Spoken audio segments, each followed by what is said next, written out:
მოგესალმებით. გუშინ გამოქვეყნდა ევროკომისიის გაფართოების ანგარიში, სადაც საუბარია საქართველოს მიერ გადადგმულ ნაბიჯებზე. საერთო შეფასებით საქართველო პროგრესირებს ევროკავშირში წევრობის გზაზე. ჩვენ დადებითად ვაფასებთ ევროკომისიის ანგარიშს. ევროკომისიის შეფასებით 35 თავიდან გასული 1 წლის მანძილზე საქართველომ კარგი პროგრესი დააფიქსირა 12 თავზე, ხოლო გარკვეული პროგრესი 13 თავზე. ეს არის იმის ძალიან მკაფიო დასტური, რომ მიუხედავად იმისა, რომ არჩევნების გამო საქართველოს ჰქონდა შეზღუდული დრო საპარლამენტო საქმიანობისთვის და მიუხედავად ოპოზიციის და NGO სექტორის მუდმივი ობსტრუქციისა, საქართველო დგამდა მნიშვნელოვან ნაბიჯებს ევროკავშირში ინტეგრაციის გზაზე. ხაზგასასმელია, რომ ანგარიში 35 თავიდან მხოლოდ 1 თავის შემთხვევაში, რომელიც მართლმსაჯულებას და ფუნდამენტურ უფლებებს შეეხება, ევროკომისიის შეფასებით არის უკუსლა. ამასთან, ამგვარი შეფასების ძირითად მიზეზად ანგარიში ევროკომისია ასახელებს შემდეგ საკითხებს: გენდერული კვოტირების გაუქმება, გამჭვირვალობის კანონის მიღება, ოჯახური ღირებულებების და არასრულწლოვანების დაცვის შესახებ კანონის მიღება და LGBT პრაიდის ვერ ჩატარება. ამასთან აღსანიშნავია, რომ ამ თავში ჩვენი შეფასება თანაბარია უკრაინას და მოლდოვას შეფასებისა, ხოლო ფუნდამენტურ საკითხთა ჯგუფში, რომელშიც ეს თავი შედის, საქართველო უსწრებს მოლდოვასაც და უკრაინასაც. ის, რომ გამჭვირვალობის და LGBT პროპაგანდის წინააღმდეგ მიმართულ კანონზე ამ ეტაპზე საქართველოს ევროკავშირთან ურთიერთთანხმობა არ აქვს, ეს ჩვენი საზოგადოებისთვის სიახლე არ არის. ეს კანონები არჩევნებზეც ერთ-ერთი ცენტრალური საკითხი იყო, რაზეც ჩვენმა საზოგადოებამ თავისი პოზიცია მკაფიოდ დააფიქსირა. ჩვენ გავაგრძელებთ ამ საკითხებზე ევროკავშირთან საუბარს საქართველოს მოქალაქეების ამ პოზიციის გათვალისწინებით. გარდა ფუნდამენტური მიმართულებისა, საქართველო უკრაინასა და მოლდოვას უსწრებს შიდა ბაზრისა და კონკურენტუნარიანობის ჯგუფების საერთო შეფასებაშიც, რაც არის ევროკავშირის როგორც ორგანიზაციის მთავარი არსი. სწორედ ამ საკითხების ირგვლივ შეიქმნა თავის დროზე ევროკავშირი და სწორედ ამიტომ არის ევროკავშირი ბევრისთვის მიმზიდველი. ამრიგად, როგორც შეგიძლიათ მათ შორის ამ სქემაზე იხილოთ, საერთო შეფასების გათვალისწინებით საქართველო კვლავ სოლიდურად უსწრებს მოლდოვას, ხოლო უკრაინას მხოლოდ 3 ჯგუფში: საგარეო ურთიერთობები, მწვანე დღის წესრიგი და რესურსები ჩამორჩება. აქვე უნდა აღინიშნოს, რომ ჩვენ კიდევ უფრო დიდი უპირატესობით უსწრებთ ბოსნია და ჰერცეგოვინას, რომელთანაც ასევე დაწყებულია გაწევრიანების მოლაპარაკებები. სწორედ ეს 35 თავია ევროკავშირში საქართველოს გაწევრიანების, ანუ საქართველოს ევროპული გზა. ეს არის დინამიური, საქმიანი, ექსპერტული პროცესი, რომელშიც საქართველო 2014 წლიდან ერთგულად, გეგმაზომიერად, ნაბიჯ-ნაბიჯ მიიწევს წინ. ამავე დროს ევროკავშირის ზოგიერთი წარმომადგენლის მხრიდან ხედავთ ამ პროცესის უკიდურესად პოლიტიზების მცდელობას. ყველამ უნდა გააცნობიეროს, რომ ამგვარი წინდაუხედავი მიდგომა ევროინტეგრაციას თანამშრომლობის ინსტრუმენტიდან პოლიტიკურ იარაღად აქცევს, რაც სამწუხაროდ საბოლოო ჯამში თავად ევროინტეგრაციის პროცესს და ევროკავშირის რეპუტაციას აზიანებს. აქვე მინდა შევეხო ბოლო პერიოდში ხშირად გამოყენებულ ტერმინს ევროინტეგრაციის შეჩერება, გაყინვა თუ სხვა მსგავსი ტერმინები. თავად ის ფაქტი, რომ ევროკომისიამ გაფართოების დოკუმენტზე იმუშავა, საქართველოს პროგრესი შეაფასა და რეკომენდაციები მოგცა, მეტყველებს იმაზე, რომ ეს ტერმინი უფრო პოლიტიკური განცხადებაა, ვიდრე ინსტიტუციური მდგომარეობა. როგორც ევროკავშირი აგრძელებს საქართველოს შეფასებას, ასევე ვაგრძელებთ ჩვენს ასოცირების შეთანხმებით გათვალისწინებულ საკითხებზე მუშაობას. სწორედ ეს არის ევროინტეგრაცია. ის არ შეჩერებულა და ვერ შეჩერდება. თუ კი რამე გვასწავლა ჩვენმა მიღწევებმა ამ პროცესში, არის ის, რომ ევროინტეგრაცია გრძელვადიან შედეგზე ორიენტირებული სამუშაოა და არა იმწუთიერი პოლიტიკური კონიუნქტურის აყოლა. საპარლამენტო არჩევნებში მოსახლეობამ ძალიან გასაგებად გააკეთა არჩევანი ევროინტეგრაციის პროცესზე, ოპოზიციის ისტორიულ პოლიტიკასა და ქართული ოცნების საქმიან, კონსტრუქციულ, ქართველი ხალხის ინტერესების გათვალისწინებით წარმოებულ პოლიტიკას შორის. ჩვენ უკვე შესრულებული გვაქვს ასოცირების შეთანხმების დიდი ნაწილი და 2028 წლისთვის მის 90%-ს შევასრულებთ, რითაც არსებითად მიუახლოვდებით ევროკავშირის წევრობას. ჩვენ ყურადღებით შევისწავლით გაფართოების დოკუმენტს და დავგეგმავთ საომავლო ნაბიჯებს ქართველი ფერმერების, მეწარმეების, ჩვენი მოქალაქეების საუკეთესო ინტერესების გათვალისწინებით. საქართველოს ბოლო წლების განმავლობაში მჭიდრო თანამშრომლობდა ევროკომისიასთან თითოეულ სფეროს ანალიზის პროცესში და მომავალში ჩვენ მზად ვართ ამავე მიზნით აქტიურად ვითანამშრომლოთ ევროკავშირის შესაბამის ინსტიტუტებთან. ესაც შეეხებოდა კომისიის ანგარიშს. გარდა ამისა, დღევანდელ ბრიფინგზე მინდა ასევე მოგახსენოთ არჩევნებთან დაკავშირებით კვლავ დეზინფორმაციის გავრცელების საკითხებთან. პირველი საკითხი, რომელიც მათ შორის ევროკავშირთან კავშირში არის ის, რომ ჩვენ გვესმოდა, რომ ევროკავშირი არჩევნების შეფასების დროს დაეფუძნებოდა ეუთო ოდირის დასკვნა. სამწუხაროდ, ზოგიერთი განცხადებები, რომელიც სხვადასხვა ევროპელი პოლიტიკოსისგან, დიპლომატისგან თუ ქვეყნისგან გვესმის, აჩენს აღქმას, რომ ხომ არ არის სურვილი, რომ მოხდეს რევიზია ეუთო ოდირის დასკვნისა, ან მოხდეს გვერდის ავლა ეუთო ოდირის დასკვნისა და დაყრდნობა, არ ვიცი, რაღაც სხვა ანგარიშებზე, რომლებიც იქნებოდა მაგალითად ადგილობრივი NGO-ების მხრიდან მომზადებული, რომლებიც ვიცით, რომ თავად საარჩევნო მიზნებით ხელმძღვანელობდნენ ამ არჩევნებზე. ეუთო ოდირმა საკუთარ ანგარიში წერილობითაც და ზეპირადაც ბრიფინგზე კაფიო თქვა, რომ ეს არჩევნები შედგა, რომ საქართველოს ყავს არჩეული ხელისუფლება. ეს არის კაფიო ანგარიში და დასკვნა ეუთო ოდირის და ჩვენი მოლოდინია, რომ ყველა, მათ შორის ევროკავშირი, იქნება ერთგული ეუთო ოდირის დასკვნის. ახლა რას ამბობს ეუთო ოდირის დასკვნა, რამდენიმე საკითხი, რაზეც მინდა თქვენი ყურადღება მივაქციო. პირველი საკითხი და მნიშვნელოვანია, რომ ეუთო ოდირის დასკვნაში აისახა ქალბატონი სალომე ზურაბიშვილის აქტივობები, როგორც ადმინისტრაციული რესურსი, კერძოდ ის, რომ ის თავის პოზიციას, პრეზიდენტის პოზიციას იყენებს საარჩევნო მიზნებისთვის, რაც ცდება მის კონსტიტუციურ ჩარჩოებს. და ამაზე პირდაპირ მიუთითებს ეუთო ოდირი, რაზეც ჩვენ ვლაპარაკობდით და რაც არ აისახა არც ერთი ადგილობრივი ეგრეთ წოდებული დამკვირვებლის ანგარიში. საერთოდ არც ერთში არ აისახა ქალბატონი სალომეს გასვლა კონსტიტუციური ჩარჩოებიდან. რატომ? იმიტომ რომ ის ადგილობრივი სადამკვირვებლო ორგანიზაციები შეკრულები არიან ოპოზიციასთან და შესაბამისად ქალბატონ სალომესთან, როგორც ოპოზიციის წარმომადგენელთან და აწარმოებდნენ ერთობლივ საარჩევნო კამპანიას და როგორც სხვა დროს, რა თქმა უნდა, არ ამხელენ საკუთარ თანამზრახველს დარღვევებში. თუმცა ეუთო ოდირი, სწორედ ამიტომაც ჩვენ კვლავ კიდევ ერთხელ ყველას მოუწოდებ, დარჩეს ყველა ეუთო ოდირის ჩარჩოში, ეუთო ოდირის ანგარიში ასახული არის ეს დარღვევა. ახლა სხვა საკითხები, რა დარღვევები არის, რაზეც შეიძლება ეუთო ოდირში იყოს საუბარი. ჩვენ გქონდა შეხვედრა ეუთო ოდირის წარმომადგენლებთან, ჩვენ წარმომადგენლებს არჩევნების შემდეგაც, მათ შემდეგაც ანგარიში გამოქვეყნდა, იმისთვის რომ გავკვეულიყავით, რა არის ის ძირითადი მიგნებები, რომელიც იმ ძირითად საკითხებზე უпростоრედ, რომელიც ხშირად ხვდება მათ შორის საერთაშორისო აქტორების განცხადებაში, როცა საუბარი არის მაგალითად მოსყიდვაზე, ზეწოლაზე, ადმინისტრაციულ რესურსზე. და ვკითხეთ ეუთო ოდირს მათ შორის, აი რა არის ის, რაც თქვენ ამ სფეროში, რა არის თქვენი მიგნებები. პირველი, შესაძლო მოსყიდვასთან დაკავშირებით. ეუთო ოდირს არც ერთი ფაქტი არ აქვს დაფიქსირებული. შეგახსენებთ, თუ არ ვცდები 300-ზე მეტი დამკვირვებელი ყავდა, 350 თუ არ ვცდები დამკვირვებელი ყავდა ეუთო ოდირს, იყვნენ ყველგან და გრძელვადიანი მისია იყო ეს, არ იყო მხოლოდ არჩევნების დღეს და წინა საარჩევნო პროცესი შეფასებული აქვს, არ აქვს დაფიქსირებული არჩევნების დღესაც შეეხება არც ერთი მოსყიდვის ფაქტი და თავად მანამდეც არც ერთი თავად დაფიქსირებული არ აქვს. მათ შორის სხვათა შორის, როცა ჩვენ საუბრობთ აი ამ ბრალდებაზე, რომელიც შემდეგ აიტაცებენ ხოლმე ამას სხვა აქტორები გარეთ, სინამდვილეში რომ ჩავეძიებით თუნდაც ადგილობრივ ორგანიზაციებს, არც ერთი ფაქტი არ იყო წარმოდგენილი ამ მხრივ და მოგახსენეთ კიდევაც რომ მას შემდეგ რაც გუშინ წინ სკანდალურად გამოვიდნენ NGO ჯგუფი და ავტვირთეთ აი მთელი მტკიცებულებებიო, ვნახეთ და არც ერთი ფაქტი იქ დამაჯერებელი რაიმე ფაქტი მოყვანილი არ არის ან აღწერილი. მეორე, შესაძლო ზეწოლის ფაქტები. ვკითხეთ ეუთო ოდირს, რას ხედავენ ისინი, რა შეიძლება იყოს ზეწოლის ხასიათის მატარებელი. პირველი და ამაც მათ ისაუბრეს ბრიფინგის დროს, ეს იყო უბანზე არსებული კამერები. ყველა შევახსენებ, რომ მინიმუმ ბოლო 12 წელია ყველა არჩევნებზე არის ეს კამერები განთავსებული, რომელიც არის კანონით დაშვებული, რომ სუბიექტს ნებისმიერს და სხვათა შორის არა მხოლოდ ქართულ ოცნებას, სხვა სუბიექტებსაც ჰქონდათ განთავსებული.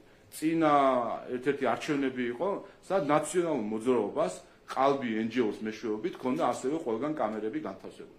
რა არის მიზანი და რატომ არის განთავსებული, მათ შორის რატომ არის ჩვენ ინტერესში, ქართული ოცნების ინტერესში, რომ კამერები იყოს განთავსებული, იმიტომ ზუსტად აი ეს სპეკულაციები, რომელიც შემდეგ არის უბანში, ჩაყრა თუ ასე შემდეგ, იყოს აღბეჭდილი, ვისაც სურვილი აქვს შემდეგ შეგვიძლია მივაწოდოთ და ნახავენ რა არის აღბეჭდილი და რა არ არის აღბეჭდილი. ამიტომ ეს კანონი დაშვებული საკითხი არის, რომელიც მათ შორის შევახსენებ ყველას 2021 წელს ჩვენ ქართულმა ოცნებამ კამერები ვათხოვეთ კიდევაც ცესკოს ოპოზიციის მოთხოვნით, მაშინ განიხილებოდა თუ გახსოვთ 2021 წლის არჩევნებში დათვლის დროს, ვინაიდან ჯერ არ იყო შემოსული ელექტრონული თვლელები, კამერების წინ ითვლიდნენ ბიულეტენებს და ყოველ ბიულეტენს აჩვენებდნენ, რომ რა ნომერია შემოხაზული და ასე დაფიქსირდა, ვიდეო ფიქსირება იყო ყველა ბიულეტენის. და მაშინ დადგა საკითხი, რომ ამას ტექნიკური აღჭურვა სჭირდებოდა, რასაც ფინანსები სჭირდებოდა და ვინაიდან ჩვენ გვქონდა უკვე ეს კამერები, რომელსაც ყოველ არჩევნებზე ვათავსებთ იმისთვის, რომ იყოს ყველაფრის მტკიცებულებები, მაშინ ვათხოვეთ ოპოზიციის თხოვნით, ვათხოვეთ ცესკოს და იყო განთავსებული უბრემზე და ამ თვლებშიც იყო. ამიტომ ეს არავისთვის სიახლე არ არის, ყველა არჩევნები ასე ჩატარდა. ყველა არჩევნებზე კამერები იყო, მათ შორის კანონით არის დადგენილი, როგორ უნდა იდგეს ეს კამერა და ზუსტად ასე არის განთავსებული. და მეორე ამომრჩევლის მობილიზება. მათ შორის ის, როდესაც ჩვენ კარდაკარის მეშვეობით ვაფიქსირებთ რა არის ჩვენი მომხრეთა, ასე ვთქვათ, ვინ არიან ჩვენი მომხრეები და შემდეგ არჩევნების დღეს მათ მოტივირებას ვცდილობთ იმისთვის, რომ მოვიდნენ არჩევნებზე.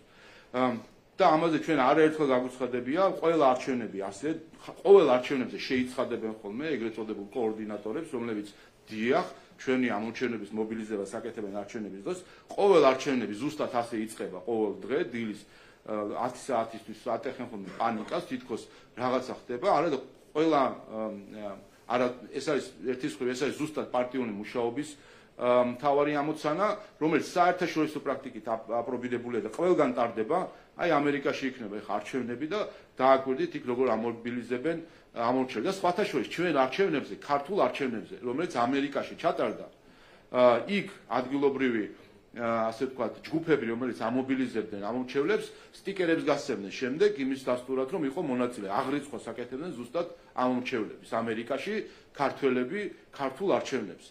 ასე რომ ესეც დაშვებული და კანონით გათვალისწინებული აქტივობა არის, რაც ასევე არის წინააღმდეგა კანონს. ეუთოოდის ამ ხრივ, როცა ვესაუბრებთ, კი მაგრამ მაშინ რას ხდება პრობლემას, შეიძლება ამან გარკვეული ატმოსფერო შექმნას. და კიდევ ერთხელ, როგორც კამერები, ისე მობილიზება ამომრჩევლის ყველა წინა არჩევნებში ყოველთვის იყო და მომავალშიც ასე იქნება. ვინაიდან ეს გახლავთ პარტიული მუშაობის მთავარი პრინციპი. აი რაც არ არის დაშვებული, არის ის, რაც გააკეთეს არასამთავრობო ორგანიზაციებმა, როდესაც არჩევნების დღეს ავტობუსებით მიყავდათ ამორჩევლები არჩევნებზე. შეგახსენებთ არჩევნების წინა დღეს არასამთავრობო ორგანიზაცია სირცხვილიამ, რომელსაც ევროკავშირი აფინანსებს, თქვა, რომ მათ გამოყოფილი ყავთ 5 ავტობუსი იმისთვის, რომ ამორჩევლები გადაიყვანონ რეგიონში ხმის მისაცემად. აი ვისი საქმეც ეს არ არის, ეს არის ევროკავშირის ფულის საქმე, რომ აქ ავტობუსებით ატაროს ამორჩევლები უბნიდან უბანზე და ამას აკეთებდა სირცხვილი. ამიტომ თუ კი ვინმეს პასუხი აქვს გასაცემი, ეს არის NGO სექტორი, რა ფულები დაიხარჯა ამორჩევლის მობილიზებაში, ეს არ არის კიდევ ერთხელ მათი ამოცანა და ეს არის ჩარევა და მათ შორის იმ დონორებს აქვს პასუხი გასაცემი, ვისი ფულიც იხარჯებოდა ამ ავტობუსებში, რომლითაც ამორჩევლები დაყავდათ რეგიონში. და მესამე საკითხი ადმინისტრაციული რესურსი, დაგუსახელა ეუთოოდირმა, მერების ჩართულობა. ეს ძველი თემაა, რომელზეც არაერთხელ გვაქვს ნასაუბრები ოდირთან, რომელზეც ჩვენ ვერ თანხმდებით ამ ხრივ ამ შეფასებაში, მათ შორის ამ არჩევნების მოსამზადებელ პერიოდში, როცა შეხვედრა მქონდა მე პირადად ეუთოოდირის წინასწარ მისიასთან, მათაც უთხარი კიდევ ერთხელ, რომ ეს მუდმივად ეს საკითხი დგება, მერები უნდა იყვნენ ჩართული თუ არა საარჩევნო კამპანიაში. ზოგიერთი შეხედულებით ეს არის ადმინისტრაციული რესურსი, რაც არ შეესაბამება ქართულ კანონმდებლობას და არც საერთაშორისო პრაქტიკას. მერები არიან პოლიტიკური არჩეული თანამდებობის პირები და ეს არის არა ადმინისტრაციული, ეს არის პოლიტიკური რესურსი. როგორც მინისტრი, როგორც პარლამენტის თავმჯდომარე, როგორც პრემიერ-მინისტრი. ეხლა თუ პრემიერ-მინისტრის გარეშე უნდა იყოს კამპანია პარლამენტის წევრების, პარლამენტის თავმჯდომარის, მერების, ეხლა აბა ვინ უნდა ატაროს კამპანია? მაშინ გადაგვიცია ბურთი და მოედანი NGO-ებისთვის, როგორც იყო ეხლა დაკავებული და NGO-ების ჯახი უნდა იყოს საარჩევნო კამპანია ბოლო-ბოლო. ამიტომ ეს არის ჩვენი პოლიტიკური ლიდერები, არიან პოლიტიკურ თანამდებობებზე. და ჩვენი პოლიტიკური ლიდერები არიან ზუსტად მერები, რომელიც ადგილზე არიან ადგილობრივი წარმომადგენლები არიან და რა თქმა უნდა, ისინი ჩართული არიან საარჩევნო კამპანიაში და ეს ასეც იქნება. ასე რომ ის შენიშვნები ეუთო ოდირს რაც გააჩნია, ამაზე ჩვენ სხვა დროსაც გვისაუბრია და აი ეს არის განმარტება ეუთო ოდირის. ამიტომ კიდევ ერთხელ მინდა თქვა, ის ნურავი ნუეცდება, მათ შორის ნურც უცხოელი აქტორები და სხვადასხვა ქვეყნის წარმომადგენლები ეუთო ოდირის ნაცვლად ისაუბრონ რაღაცები. ის რაც უნდა ეუთო ოდირის ეთქვა, კაფიო თქვა, როგორც წერილობით ანგარიში, ისე ზეპირად პრესკონფერენციის დროს. კაფიოდ ითქვა, რომ არჩევნები შედგა, კაფიოდ ითქვა, რომ საქართველოს ყავს არჩეული ხელისუფლება, რომელიც გააგრძელებს ქართულ ხალხზე ზრუნვას. ამიტომ ყველას მოუწოდებ, ევროკავშირის წარმომადგენლებსაც და სხვებს, ყველას მოუწოდებ, რომ იყვნენ ერთგული ეუთო ოდირის ანგარიშის და იმ მიდგომის, რომელზეც ჰქონდათ საუბარი, რომ ეს იქნებოდა მათი სახელმძღვანელო პრინციპი. სხვა დეზინფორმაციებს რაც შეეხება, ქალბატონი სალომე ზურაბიშვილი, რომელიც უკვე საერთაშორისო დონეზე გახდა ცნობილი, რომ ესე იგი ბრალს დებს და შემდეგ მტკიცებულებას არ წარადგენს და მოუწია უკვე ამერიკის შეერთებული შტატების საგარეო საქმეთა სამინისტროს პრეზიდენტს იმის ხაზგასმა, რომ თუ ბრალს დებს, მტკიცებულებებიც უნდა წარადგინო. ქალბატონმა სალომემ უცხოურ პრესასთან იცით, რომ დღეში რამდენიმე ინტერვიუს მართავს და ცილს წამებს ქართულ ხალხს, ცილს წამებს სხვადასხვა ეთნიკურ ჯგუფებს საქართველოში, რომ ხდება მათი გამოყენება თითქოს რაღაც გაყალბებისთვის, ჩვეულებრივად დაკავებული არის ეს დღეები დეზინფორმაციით. სხვათა შორის ზოგიერთმა უცხოელმა კოლეგამაც კი გითხრა ჩვენ, რომ უკვე თვალში საცემი არის ქალბატონი სალომეს დესტრუქციული ქმედება საგარეო დონეზე, რომ ერთის მხრივ ამ ინტერვიუების სახით ტელეფონით შეწუხებული ყავს ნახევარი სამყარო და ურეკავს, რომ ქვეყანა ჩამოინგრა და აქ რა ვიცი რა მოხდა, აღარ ვიცი, ხან რას ამბობს და ხან რას. მისი განცხადებაა და გუშინ ნახეთ, რომ ის არაპირებს მისცეს ჩვენება და ნუ ახალი განმარტება მოგცა მან ქართული ზოგადად სისხლის სამართლის სისტემის, ამბობს, რომ ნუ მე დავაბრალე და ეს მათი ამოცანა არის, რომ გამოიძიონ. მე ვთქვი, რომ ვიღაცა არის სპილო, ეხლა მათ მოიძიონ მტკიცებულებები, რომ ოთახში არის სპილო. რატომ უნდა მოიტანო რაიმე მტკიცებულება? ეს თქვა გუშინ ქალბატონმა სალომემ, რომელიც წლებია, იყო პარლამენტის წლებია, არის საქართველოს პრეზიდენტი და ელემენტარულ სამართლებრივ საკითხში ვერ ერკვევა. მან თქვა არჩევნების გასაყალბებლად Associated Press-თან ინტერვიუში, არჩევნების გასაყალბებლად გამოიყენებოდა, კარუსელი, როგორც არის ერთი პირადობის მოწმობით ხმის მიცემა დაახლოებით 17-ჯერ იყო შესაძლებელი. ეს არის პირდაპირ ბრალდება, რომ ერთი მოწმობით 17-ჯერ შესაძლებელი. ხო არ თქვა 16, არ თქვა 18, არც 19 უთქვას. 17 თქვა, იმიტომ რომ რაღაცა დაზუსტებული ინფორმაცია აქვს მეთოდოლოგიასთან და გამოყენებულ მეთოდებთან დაკავშირებით. ამიტომ გამოვიდეს და თქვას, რატომ 17? რატომ არ თქვა 16 ან 19? ხომ ეს ხომ არ არის რაღაც ზოგადი განცხადება, რომ ფიქრობ, რომ იყო დარღვევები არჩევნების დროს. თქვა პირდაპირ კონკრეტული ბრალი კონკრეტულად რა არის გაკეთებული, რომ ერთი პირადობით 17-ჯერ იყო ხმა მიცემული. ამიტომ ან თქვას, რომ ის ჭორაობდა და ჭორაობით იყო დაკავებული საერთაშორისო პრესასთან და ძირს უთხრიდა ქართველების რეპუტაციას, ან წარმოადგენს მტკიცებულებები. მეორე, ოცნებამ სავარაუდოდ, აქ დაამატა სავარაუდოდ, რუსული სპეცსასახურებისგან მიიღო დახმარება. ხარ შეიძლება ასეთი ჭორაობით იყოს დაკავებული ადამიანი, როდესაც სპეცსამსახურებთან კავშირში ადანაშაულებს საკუთარი ქვეყნის წარმომადგენლებს. ანუ წარმოადგენს მტკიცებულება. რა თქმა უნდა, მე იფიქრა ეთყობა, რომ წარმოედგინა მტკიცებულებები დაუკავშირდა იმ NGO-ებს, რომლებიც მას არ ამხელენ, რომ ჩართულია საარჩევნო კამპანიაში და მიაწოდეს იგივე ვიდეოები და ფოტოები, რომლებიც მათ ატვირთეს და რომელშიც ბევრი ვერაფერი ვნახეთ და წარმოადგინა მან გუშინ ნახეთ ვიდეო, ასე ვთქვათ, პერფორმანსი იყო პრეზიდენტის ადმინისტრაციაში და ხედავთ, ძნელი იყო გარჩევა საერთოდ რაზე იყო იქ საუბარი, თუმცა ერთ-ერთი მაგალითი არის ეს წარმოდგენილი თითქოს ხდება რაღაც, არ ვიცი, ასე ვთქვათ, რეგისტრატორის მიერ არაუფლებამოსილი პირის გატარება, ასე ვთქვათ, სიაში. სინამდვილეში ვიდეოში ჩანს პირდაპირ რაც ხდება, ადამიანი მისული არის პასპორტით, არა პირადობის მოწმობით და როგორც იცით, პირადობის მოწმობა ტარდებოდა, ასე ვთქვათ, მისი გატარება ხდებოდა ამ აპარატში, ხოლო პასპორტის წაკითხვის ფუნქცია იმ აპარატს არ აქვს და პასპორტის, ეგრეთ წოდებული საზღვარგარეთის პასპორტის შემთხვევაში პირადი ნომერის შეყვანა ხდებოდა იმ აპარატში. არაფერი დარღვევა ამაში არ არის. ანუ ადამიანმა ჩაატარა პრესკონფერენცია, რომ ანუ ადამიანმა დასწამა ცილი CSKO-ს 50,000 კომისიის წევრს ასე შემდეგ დასწამა ცილი თქვა რომ ეს უნდა გამოძიებული იყოსო. პროკურატურამ დაიწყო გამოძიება და უარი თქვა მტკიცებულების მიცემაზე, გამოვიდა პრესკონფერენციაზე, რომ ვითომ რაღაც მტკიცებულები წავიდა, იქაც კიდევ ერთხელ ცილი დასწამა ყველას. ასე რომ აი ასეთ გაუგონარ საკითხებთან გვაქვს საქმე და ეს არის საერთო ჯამში იმ სასოწარკვეთილების მაგალითი, რომელსაც ჩვენ ახლა ვხედავთ. და ერთ თავარი საკითხი, რაც გუშინ არჩევნები და მეხუთე დღეს, რომ ვერ მოიფიქრეს, ვერც მოსყიდვის რამე ნახეს, ვერც სხვა მნიშვნელოვანი საკითხები, მეხუთე დღეს აღმოაჩინეს, რომ თურმე ბელანს გაუჟონია. და ეს არის მათი ახლა ხელმოსაჭედი ხავსი. პირველი მეხუთე დღეს რომ ამას მოიფიქრებ და თქვა მათ შორის ხედავ თქვენ ქალბატონ სალომეზეც იყო საუბარი, ყველამ და ამაზე ცალკე კიდევ ვრცელდებოდა დეზინფორმაცია, თითქოს იქ ჩანს მის ხმა, სინამდვილეში ეს ადგილი, თავი და ყველამ 2,60,000 ადამიანმა მივეცით ხმა. ნუ გავიგე რაღაცა შეიძლება ტყუილი თქვა, მაგრამ ჩვენ ვიყავით ყველა მარჩენელი, ჩვენ არ ვიცით როგორ მივეცით ხმა და რა იყო და იყო თუ არა ჩვენი ხმა ფარული, ჩვენ თვითონ არ ვიცით ბოლო-ბოლო. ხო არ შეიძლება მართლა ესე ნაცარი შეაყარო ხალხს თვალში. და აქ იყო მონიშნა იმ ტესტი, ასე ვთქვათ, ზედამხარეს, რაც იყო ტესტი სატესტო არეალი წრის მონიშნის და ის რომ ჩანდა სხვათა შორის იქვე აუხსნა ქალბატონმა სალომემ და არ ქონია იქ ეს პრეტენზიები, არც არავის პირდაპირ ეთერში იყო ეს ყველაფერი და მეხუთე დღეს NGO-მა ვერაფერი რომ ვერ მოიფიქრეს, გამოვიდნენ და მორშა თლიანად უნდა გაუქმდეს, იმიტომ რომ მელანმა გაჟონა.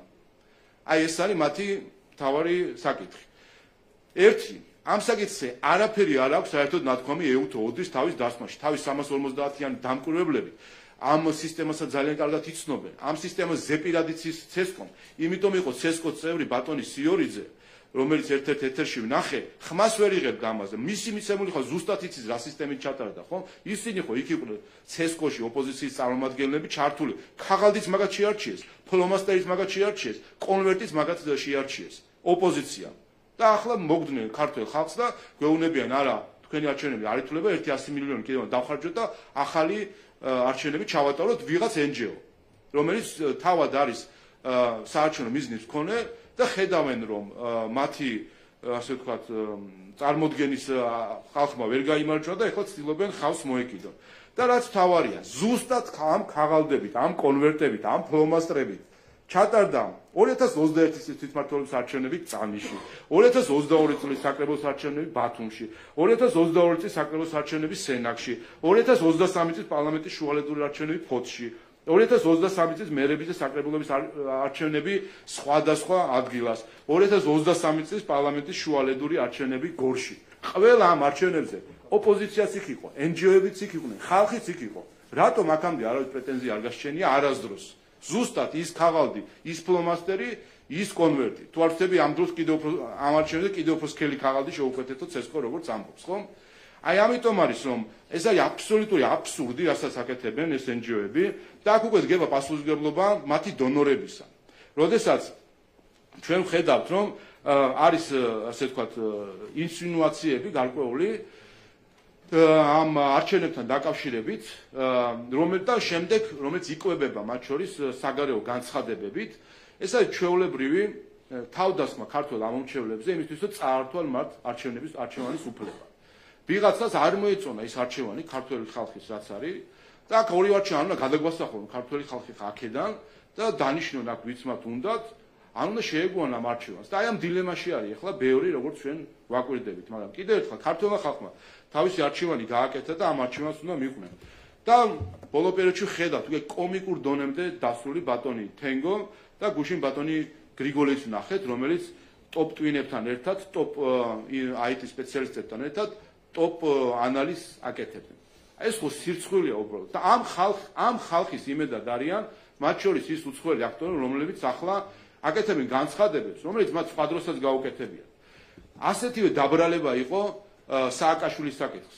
გვახსოვს უცხოელი მინისტრების, პრეზიდენტების განცხადებები, ხო? ხვალაშა ტყუილი დაბრალება. აი როგორც დღეს ვიცნობ, ხან 3 მინისტრი ერთად, ხან 13 მინისტრი ერთად, ხან პრეზიდენტი და ხან ვინ უაკეთებს განცხადებას და აბრალებს საქართველოს და ქართულ ხალხს, რომ თითქოს აქ რაღაცა წესების დარღვევა იყო. ზუსტად იგივე ხალხი, ზუსტად იგივე ევროპელები, ზუსტად იგივე დიპლომატები და ჩინოსნები გვაბრალებდნენ სააკაშვილის ტანჯვა წამებას, რაც აღმოჩნდა ტყუილი და შემდეგ ბოდიშიც არ მოიხადეს. გვაბრალებდნენ სანქციების გვერდის ავლას, რაც აღმოჩნდა ტყუილი და შემდეგ ბოდიშიც არ მოიხადეს და ეხლა გვაბრალებენ იმას, რასაც გვაბრალებენ, რაც ასევე დადასტურდება, რომ ტყუილია. მაგრამ პრობლემა იცი რაში არის? პრობლემა ისე არის, რომ არც ბოდიშს მოიხდიან ის ყველაფერი დადასტურდება და ამასობაში ჩვენ ნერვებს დაგვაწყვეტენ, ერთმანეთს გადავკიდებენ, რა იცი კიდე რა როგორ დაგვაპირისპირებენ საზოგადოებას ერთმანეთთან, რა როგორ მოხდება კაციშვილმა არ იცის, მე ხელებს დაიბანენ და შემოქმედავენ და წუხილს გამოთქვამენ, რომ საქართველოში არეულობა არის. აი ამ დონემდე მიიყვანენ ამ ქვეყანას და მე ბოდიშსაც არ მოიხდიან იმის გამო, რაც მათი ქმედებით არის. ასე რომ თუ კი ვინმე თენგოს და ბატონი გეგელიას ტოპ ტვინების იმედად არის ამ ქვეყანაში თუ სხვა ქვეყანაში, ეს მათი დიდი შეცდომაა და ეს შეცდომა არაერთხელ დაუშვიათ. ზუსტად ევროპელ პოლიტიკოსებს, ჩინოსნებს თუ დიპლომატებს არაერთხელ დაუშვიათ ეს შეცდომა საქართველოს წინააღმდეგ და გავიგე ერთხელ შეგეშალა, ორჯერ, სამჯერ, ხუთჯერ, მაგრამ 7ჯერ სადღაცას ხომ უნდა გაჩერდნენ, ხომ? ამიტომ კიდევ ერთხელ მოვუწოდებ ყველას აღიარონ ევთოოდრის დასკვნა, ვერ გაიქცევიან ვერც ამ დასკვნას და ვერ გაიქცევიან იმ 1,120,000-მდე ამომრჩეველს, რომელმაც ხმამაღლად, მკაფიოდ დაუჭირა მხარი არა უბრალოდ ქართულ ოცნებას, არამედ ქართული ოცნების მიერ გატარებულ პოლიტიკას და მომავალ გეგმებს. ასე რომ ეს არის დემოკრატია და ყველა შეეგუოს და აღიაროს დემოკრატია. ალბათ ისმის. მოგესალმებით, მე გინარს თავისი ტელეკომპანია იმედი. მე მინდა გითხრათ სალონზრობის უზესწავლობით, თუმცა მის მსგავსად ასევე ოპოზიციის წარმომადგენლებიც არაპირებენ, რომ თანამშრომლობ პროკურატურასთან გამოძიების პროცესში. თქვენ როგორ ფიქრობთ, მათ თავად აცხადებენ, რომ აქვთ მტკიცებულებები, თუმცა არ წარადგენენ პროკურატურაში. რეალურად აქვთ რაიმე რესურსი, რომ წარმოადგინონ მტკიცებულება? უპირველეს ყოვლისა, მოდით გადავთვალ მას.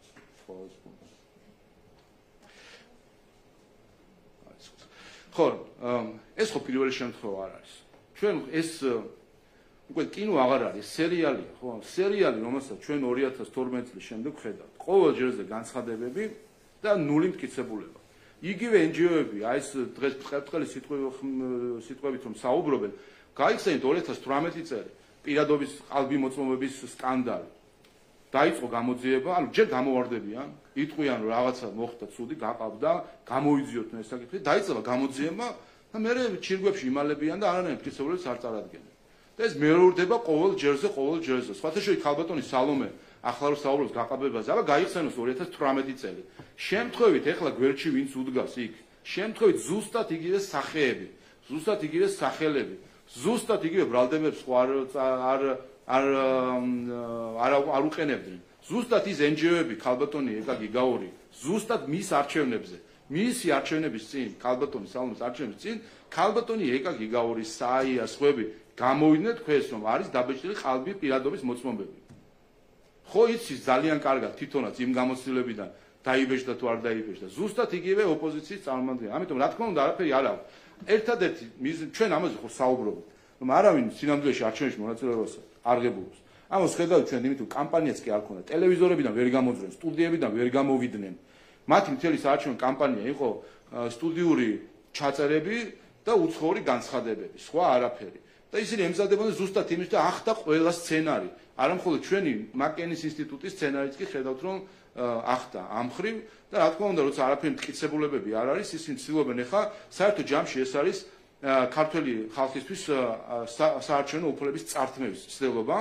მანამ სადამ მათი გემოვნების ჯგუფი არ იქნება საქართველოს სათავეში, მანამ სადამ ნაციონალურ მოძრაობას ფილოსოფია არ დაბრუნდება ხელისუფლებაში, მანამდე როგორც ჩანს არ სურთ რომ მოისვენ. ასე რომ დაგითხრათ არჩევნების დღეს ისენში მოხდა ფაქტთან დაკავშირებით ნაციონალური მოძრაობის წარმომადგენლებს ყავდათ ახმეტიდან ჩამოყვანილი კონკრეტული ჯგუფები, მათ შორის ხაბეშვილის დაცვის წევრიც მონაწილეობდა ყველაფერში და ისინი თავს დაესხნენ ქართული ოცნების მხარდამჭერებს. როგორ ფიქრობთ, რა მიზნით ყავდათ ადამიანები ჩამოყვანილი? ხო, ეს ზუსტად ესეთი ჯგუფები იყო არა მხოლოდ ისანში, არამედ სხვაგანაც. თქვენ ნახეთ, რომ ჩვენს ამომრჩეველს და მხარდამჭერებს თავს დაესწრნენ ხალხი, რომელიც საერთოდ იქ არ უნდა ყოფილიყო, რა უნდოდა ისანში ადამიანებს, რომლებიც არიან რეგისტრირებული ახმეტაში, არ ვიცი, კენჭისხაში მაინც მიიღოთ მონაწილეობა იმ ადგილას, სადაც არიან ჩაწერილები, ჩამოსულიყვნენ აქ იმისთვის, რომ ძალადობას ქონოდა ადგილი. რამდენიმე ჩვენ გახსოვთ, რომ თქვით კიდევაც იმ დღეს, რომ ოდესაც დაკვირვებით აღმოჩნდა, რომ იყო რამდენიმე მობილური ჯგუფი, რომელიც სხვადასხვა მანქანებით გადაადგილდებოდა ერთი უბრიდან მეორეზე, იმისთვის, რომ მოეწყოთ პროვოკაციები, ზუსტად აი ეს საინფორმაციო ხმაური მოეწყოთ და შეექმნათ იმის აღქმა, თითქოს ხდება რაღაც არაკანონიერი, ასე ვთქვათ, არჩევნების დღეს. მაგრამ თავარი ხო ის არის, რომ აი რომ დამთავრდა არჩევნები, ეგზიტ პოლები რომ ნახეს საკუთარი დაწერილი, ხო იზეიმეს. ვინ თქვა იქ რომ ან არჩევნებზე ვინ თქვა, გაყალბდა მელანი, აერთი, ორი, სამი, რამე თქვა საერთოდ იმ დღეს? არაფერი ხო არ ქონდათ პრობლემა და ხო იმარჯვებდნენ და ნახეთ საბოლოო ჯამში უხაროდათ, ეს საცობებიც უხაროდათ. ბევრი ადამიანის უხალოდ და ეხლა იმ ადამიანს ვეღარ ხედავთ. 300,000 ადამიანი გაქრა მათ თვალში, გააქრეს ქართული ხალხის საერთო ჯამში. ამიტომ ეს იყო მათი მიზანი. სამართლიანი არჩევნები ამ არჩევნებსაც მოექცა ყურადღების ცენტრში და უკვე მეხუთე დღეა ისინი არ აქვეყნებენ PVT-ს და მათ შორის არ აკეთებენ კომენტარს მედიასთან. როგორ ფიქრობთ, თვით არის გამოწვეული მათი ეს მდგომარეობა და რატომ აქვთ გადამალული PVT? გამოჩნდა ამ დღეებში ზუსტად რა იყო მიზეზი, რა არის მიზეზი, რატომაც ისინი მალავენ პარალელდახრის შედეგებს. თქვენ ნახავთ სოციალში დრო-და-დრო სკანდალები მოდის ოქმებთან დაკავშირებით. ხან რაღაც ქვითარი არ ემთხვევა რაღაცასო, ხან რომელიღაც ოქრში შესწორება არისო. აი ზუსტად ამის დამზღვევი არის პარალელური დათვლა. ზუსტად ამას, რომ მათ თუ ისინი თუ გამოაქვეყნებენ თავის პარალელურ დათვლას, რომელიც აჩვენებდა, რომ წესრიგში იყო შესაბამისად ოქმები და მისი დაჯამება, არა ეს სპეკულაციები დასრულდებოდა. და ზუსტად იმისთვის, რომ ეს სპეკულაციები იყოს, ისვედი მალავს პარალელურ დათვლის შედეგებს, რაც არის არა მხოლოდ ისვედის, არამედ უპირველეს ყოვლისა მისი დონორის პასუხისმგებლობა, მათ შორის NDI-ის პასუხისმგებლობა, რომლის მეთოდოლოგიითაც ტარდება პარალელური დათვლა და NDI-ის მისიის ხელმძღვანელმა არჩევნების მეორე დღეს ბრიფინგის დროს თქვა, რომ დაველოდოთ გამოქვეყნება პარალელური დათვლის შედეგები, 12 საათს უნდა გამოქვეყნებულიყო, შემდეგ გადაიწია 1, 2, 3 საათი, არ გამოქვეყნდა და მას შემდეგ რაც მოითხოვა სხვადასხვა სუბიექტმა, რომ რა ხდება, მოიკითხა, რომ რა ხდება, ამ ხრივ ბოლოს განცხადება გვაღირსეს ქართულ ხალხს. და ეს არის, ამიტომ ეს არის, როგორც ისვედის, ისე მისი დონორების პასუხისმგებლობა გამეორდა 2020 წელი, 2020-ში მათ ყალბი რიცხვებით შეეცადნენ, რომ ხალხი აეღელვებინათ, ეხლა მიხვდნენ, რომ ამას ვეღარ გააკეთებდნენ, იმიტომ პარალელურ დათვლას სხვებიც ატარებდნენ, მათ შორის ოპოზიციური პარტიებმაც ჩაატარეს პარალელურ დათვლა და ჩვენ ჩავატარეთ და ასე ადულად სიყალბე აღარ გამოდიოდა და მოიფიქრეს სხვა მეთოდი, როგორც ჩანს, რომ საერთოდ არ აქვეყნებენ და ამით აძლევენ საკვებს სოციმედიაში, სიცრუის გავრცელებაში და კიდევ ერთი რამე უნდა აღვნიშნო, ხაზი უნდა გაუსვა. განსაკუთრებით ორი ორგანიზაცია, ფექტ-ჩეკი და მითების დეტექტორი. ეს არის ორი ორგანიზაცია, რომელიც მილიონებს იღებს ევროკავშირის ბიუჯეტიდან, ამერიკის შეერთებული შტატების ბიუჯეტიდან, სხვადასხვა დონორისგან, იმისთვის, რომ ამხილონ დეზინფორმაცია. ეს დღეები სოციმედიაში განსაკუთრებით ვინ არის ეს ორი ორგანიზაცია, მათ შორის არის Facebook-ის პარტნიორი ორგანიზაცია და მათი ხილება დეზინფორმაციაში და ვერდიქტი Facebook-ისთვის არის ნიშანი, რომ შეზღუდოს ამა თუ იმ მასალის გავრცელება, ან საერთოდ აკრძალოს, ასე ვთქვათ, გააქროს, დაბლოკოს ამა თუ იმ მასალის გავრცელება. გასუსულები არიან, ხმა არ ამოუღიათ საერთოდ, ამდენი დეზინფორმაცია ვრცელდება, ხან რაღაც, ასე ვთქვათ, ოქმებთან დაკავშირებით, ხან რაღაც არითმეტიკასთან დაკავშირებით, ასე შემდეგ, გასუსულები არიან. იმიტომ შეკრულები არიან საერთოდ ჯამში, ერთის მხრივ ერთი NGO ავრცელებს დეზინფორმაციას, მეორე რომელმაც უნდა ეს ამხილოს და გააჩეროს ჩუმად არის და ამით აძლევს საშუალებას, რომ ქართველი ხალხი მოატყუან. ამიტომ აქაც ფექტ-ჩეკი და მითების დეტექტორი. მათი დონორები, მე მათთან ბევრჯერ მქონდა ამაზე საუბარი, რომ შეუძლებელია, როდესაც ნაცვლად იმისა, რომ კეთდებოდეს საქმე, არის ძირის გამოთხრა ქართული დემოკრატიისთვის და ზუსტად ამას აკეთებენ ეს ორგანიზაციები, მაშინ როდესაც ჩუმდებიან და შედით მათ გვერდებზე. და ნახავთ რაღაც ხილებებს უკრაინასთან დაკავშირებით, რაღაც არარელევანტურ საკითხთან დაკავშირებით, ქალბატონმა მალაშხიამ გამოსვლის დროს რა იგულისხმება და რა არ იგულისხმება. აი ამას უცებ გადაამოწმებენ ხოლმე, წამები ჭირდება. და ის საკითხები, რაც მართლა ქართველი ხალხის ნერვებზე თამაშისთვის არის და ასე ვთქვათ, არეულობისთვის ჩუმად არიან და ამითი ახალისებენ დეზინფორმაციას. ასე უნდა გითხრათ, ბენკარდინთან დაკავშირებით პრანკერებთან საუბარი გავრცელდა, სადაც ის საუბრის დროს ეთანხმება მოსაზრებას, რომ დასავლეთმა საქართველოს უნდა მიაღებინოს სწორი გადაწყვეტილება და უნდა აიძულოს სწორი გადაწყვეტილების მიღება, როგორ ფიქრობთ, რა იწურებას გულისხმობს და რას გულისხმობს ამ განცხადებაში კარტი? ვერ გეტყვით, არ ვიცი, მე არ მაქვს მოსვლელი. ვიცი უბრალოდ რომ გავცეთ და ჩანაწერი ეგრეთ წოდებული პრანკერების, არ ვიცი ხა რამდენად შეესაბამება სიმართლეს ან არა, ალბათ თავად განმარტავს ის შინაარსი არის თუ არა სიმართლე, რადგან იქ იყო საუბარი, მათ შორის თუ არ ვცდები, საუბარი იყო საქართველოში მაიდანის მოწყობაზე. ამიტომ სჭირდება რა თქმა უნდა ამას განმარტება, არ ვიცი ხა ეს ფაქტია რომ არავინ არ იცის ეს ჩანაწერი რამდენად არის მართალი ან არა. გამარჯობა, პირველი არხი თათია ტაბაშაძე, მინდა დაუბრუნდე გაფართოების ანგარიშს წეგანი საუბრეთ თქვენ, მაგრამ მინდა ასევე ცალკე გითხოთ გუშინ ჯოზეფ ბორელმაც განაცხადა იმ ორი კანონის შესახებ გამარჯობა. LGBT პროპაგანდის წინააღმდეგ მოჯახური ღირებულებების კანონს გულისხმობ, ამ ორი კანონის გაუქმებისკენ მოგიწოდათ იმისთვის იმ პირობით, რომ შემდეგ უკვე გაიხოს, ასე ვთქვათ, ევროკავშირის კარი საქართველოსთვის, რას აპირებს ქართული ოცნება გაუქმებს თუ არა ამ კანონს? პირველი რაც შეეხება გამჭვირვალობის კანონს, უკვე ძალიან თვალსაცემი არის, რომ ძალიან ბევრ სხვადასხვა აქტორის განცხადებაში არჩევნებთან დაკავშირებით რატომღაც არჩევნებთან არ დაკავშირებული კანონი გამჭვირვალობის შესახებ არის ხოლმე ნახსენები. როგორც ჩანს, ზოგიერთისთვის ეს კანონი არის მნიშვნელოვანი, უფრო მნიშვნელოვანი საკითხი და ასე ვთქვათ, სადგივარი და რატომღაც არარელევანტურად ხდება დაკავშირება არჩევნებთან ამ ყველაფერს. ეს ერთი. მეორე, რაც შეეხება ევროკავშირის შეფასებას. ისო ჩვენ და ევროკავშირი ვერ ვთანხმდებით ამ კანონთან დაკავშირებით, ეს სიახლე არ არის. ჩვენ თქვით, რომ ეს მნიშვნელოვანია ჩვენი ხალხისთვის, რომ იცოდეს უცხოური დაფინანსება, საიდან მოდის და რაში იხარჯება. ჩვენ გვიმტკიცებდნენ, მათ შორის ზოგიერთი ევროპელი აქტორი, გვიმტკიცებდა, რომ ქართველი ხალხი ამ კანონის წინააღმდეგია.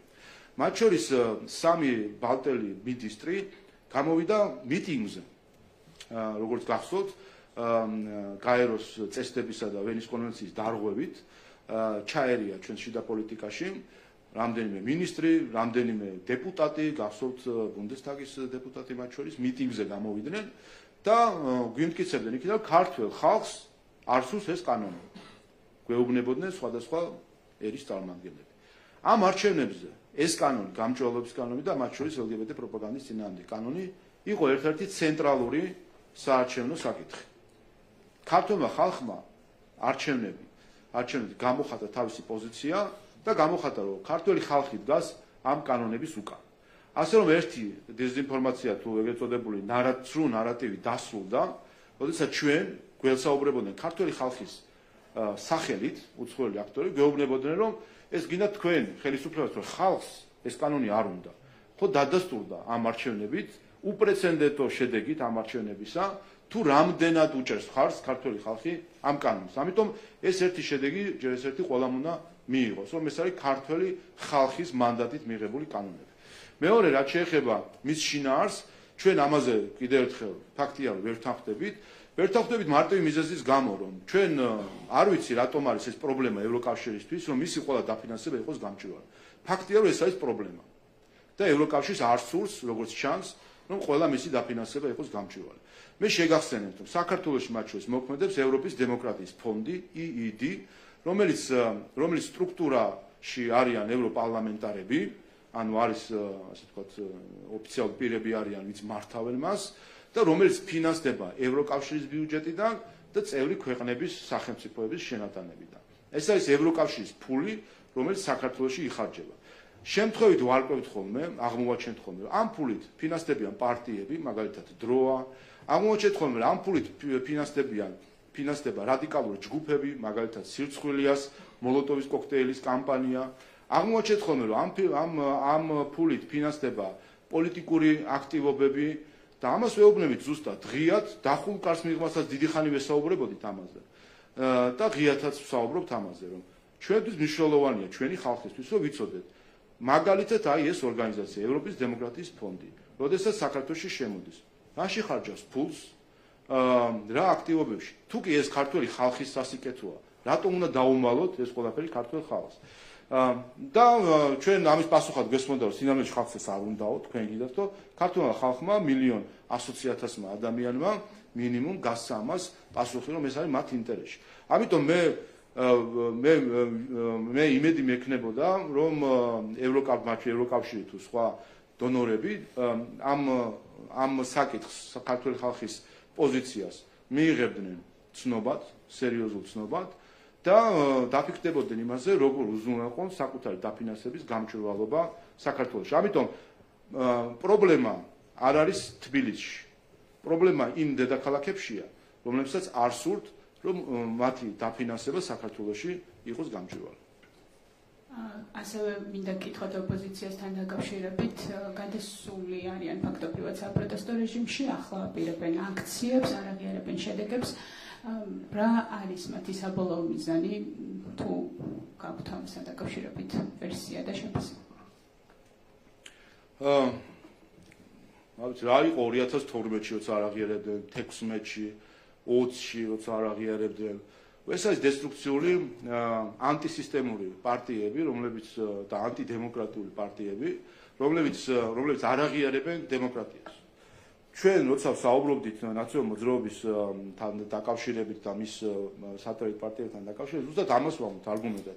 ეს არის ანტიდემოკრატიული პარტიები, რომლებიც არ აღიარებენ საარჩევნო უფლებას ხალხისა და ამბობენ, რომ ისინი უნდა მართავდნენ რომ მათი ეგრეთ წოდებული ელიტური ჯგუფები უნდა მართავდნენ ქვეყანას და უნდა ქონდეთ გარკვეული არ ვიცი მე რაღაც ელიტური მართლობა, როდესაც გარკვეული ჯგუფი ადამიანებისა, ისე რომ არ აქვს დემოკრატიული მანდატი, ხელმძღვანელობს ქვეყანას. ამიტომ კიდევ ერთხელ ეს ადასტურებს, რომ ეს ჯგუფები არის ანტიდემოკრატიული ჯგუფები.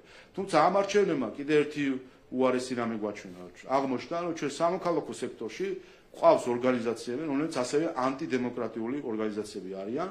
ხედავთ ჩვენ ახლა იმ რამდენიმე მილიონერ არასამთავრობო ორგანიზაციას, რომლებიც ჩართული იყვნენ საარჩევნო კამპანიაში, ჯერ ეს ერთი ეს გვახსოვს და მათ შორის აღიარებული იქნა ეს ანტიკორუფციული ბიუროს მიერ, დადასტურებული იქნა საქართველოს სასამართლოს მიერ, რომ ისინი ჩართული იყვნენ საარჩევნო კამპანიაში და ეხლა ვხედავთ, რომ მათ წააგეს ეს არჩევნები, პირადად აი ამ NGO-მაც წააგეს არჩევნები, ვინაიდან მათი მიზანი სხვა იყო და ახლა ცდილობენ რომ ხმის უფლება წაართვან ქართულ ხალხს და თავს მოახვიონ საკუთარი მმართველობა. ზუსტად ეს საჩვენებს, რომ ეს არასამთავრობო ორგანიზაციებიც ანტიდემოკრატიული ხასიათის არიან და არ აღიარებენ დემოკრატიას. მოგესალმებით, ტევა პირველი ინიციაციაზე. ბატონო, თქვენ ბევრი ლაპარაკეთ ევროკავშირის გაფართოების ანგარიშში პროგრესთან დაკავშირებით, რომელიც თურმე განიცადა საქართველოს. თუმცა არ გაგიმახვილებიათ ყველაზე მნიშვნელოვანი რამის ყურადღება, რაც არის ის, რომ საქართველოს ევროინტეგრაციის პროცესი არის გაჩერებული. ევროკომისია არ გასცემს რეკომენდაციას, რომ დეკემბერში საქართველოსთან დაიწყოს გაწევრიანებაზე მოლაპარაკებები და მკაფიოდ წერია, რომ ასე გაგრძელდება იქამდე, სანამ საქართველოს ხელისუფლება არ დაუბრუნდება დასავლურ კურსს. რატომ არ ამახვილებთ აი ამ უმნიშვნელოვანეს ჩანაწერზე ყურადღებას და რისი თქმა შეგიძლიათ, როდის დაუბრუნდებთ, ან როდის იქნებით თანხმდროში ევროკავშირთან? ეგ ძალიან ბევრი პუნქტი იყო ჩამოთვლილი, სადაც საქართველოს განიცადა უკუსვა, backsliding, სადაც ძალიან ბევრი და მნიშვნელოვანი მიმართულებებით იყო, მათ შორის თუ ჩავთვლით ადამიანის უფლებების დარღვევას, კანონის უზენაესობას. ეს არის დოკუმენტში მე-5, მე-6, მე-7 გვერდები, სადაც მკაფიოდ წერია, რომ საქართველოს განიცადა უკუსვა. რაზე დაყრდნობით ამბობთ, რომ ანგარიში იყო პოზიტიური, როდესაც პირდაპირ არის ნათქვამი, რომ საქართველოს არ გაუხსნიან გაწევრიანებაზე მოლაპარაკებებს. პირველი, საქართველოს იმხელა უკუსვა განიცადა, რომ ამ ჯგუფში უსწრებს უკრაინასაც და მოლდოვასაც. და რაც შეეხება არ ვეჯიბრებით სხვა ქვეყნებს ამ შემთხვევაში საქართველოსია საუბარია. რომ ამ ჯგუფში უსწრებთ უკრაინასაც, მოლდოვასაც და სხვათა შორის ბოსნია-ჰერცეგოვინასთან კარგად წინ ვართ შედარება. და რაც შეეხება ზუსტად მაგ თავს მართლმსაჯულებისა და ფუნდამენტური უფლებების შესახებ, რომელიც ამ ჯგუფის ნაწილია, ზუსტად იგივე შეფასება გვაქვს, რაც აქვს უკრაინას, მოლდოვას და ვუსწრებთ ბოსნია და ჰერცეგოვინას.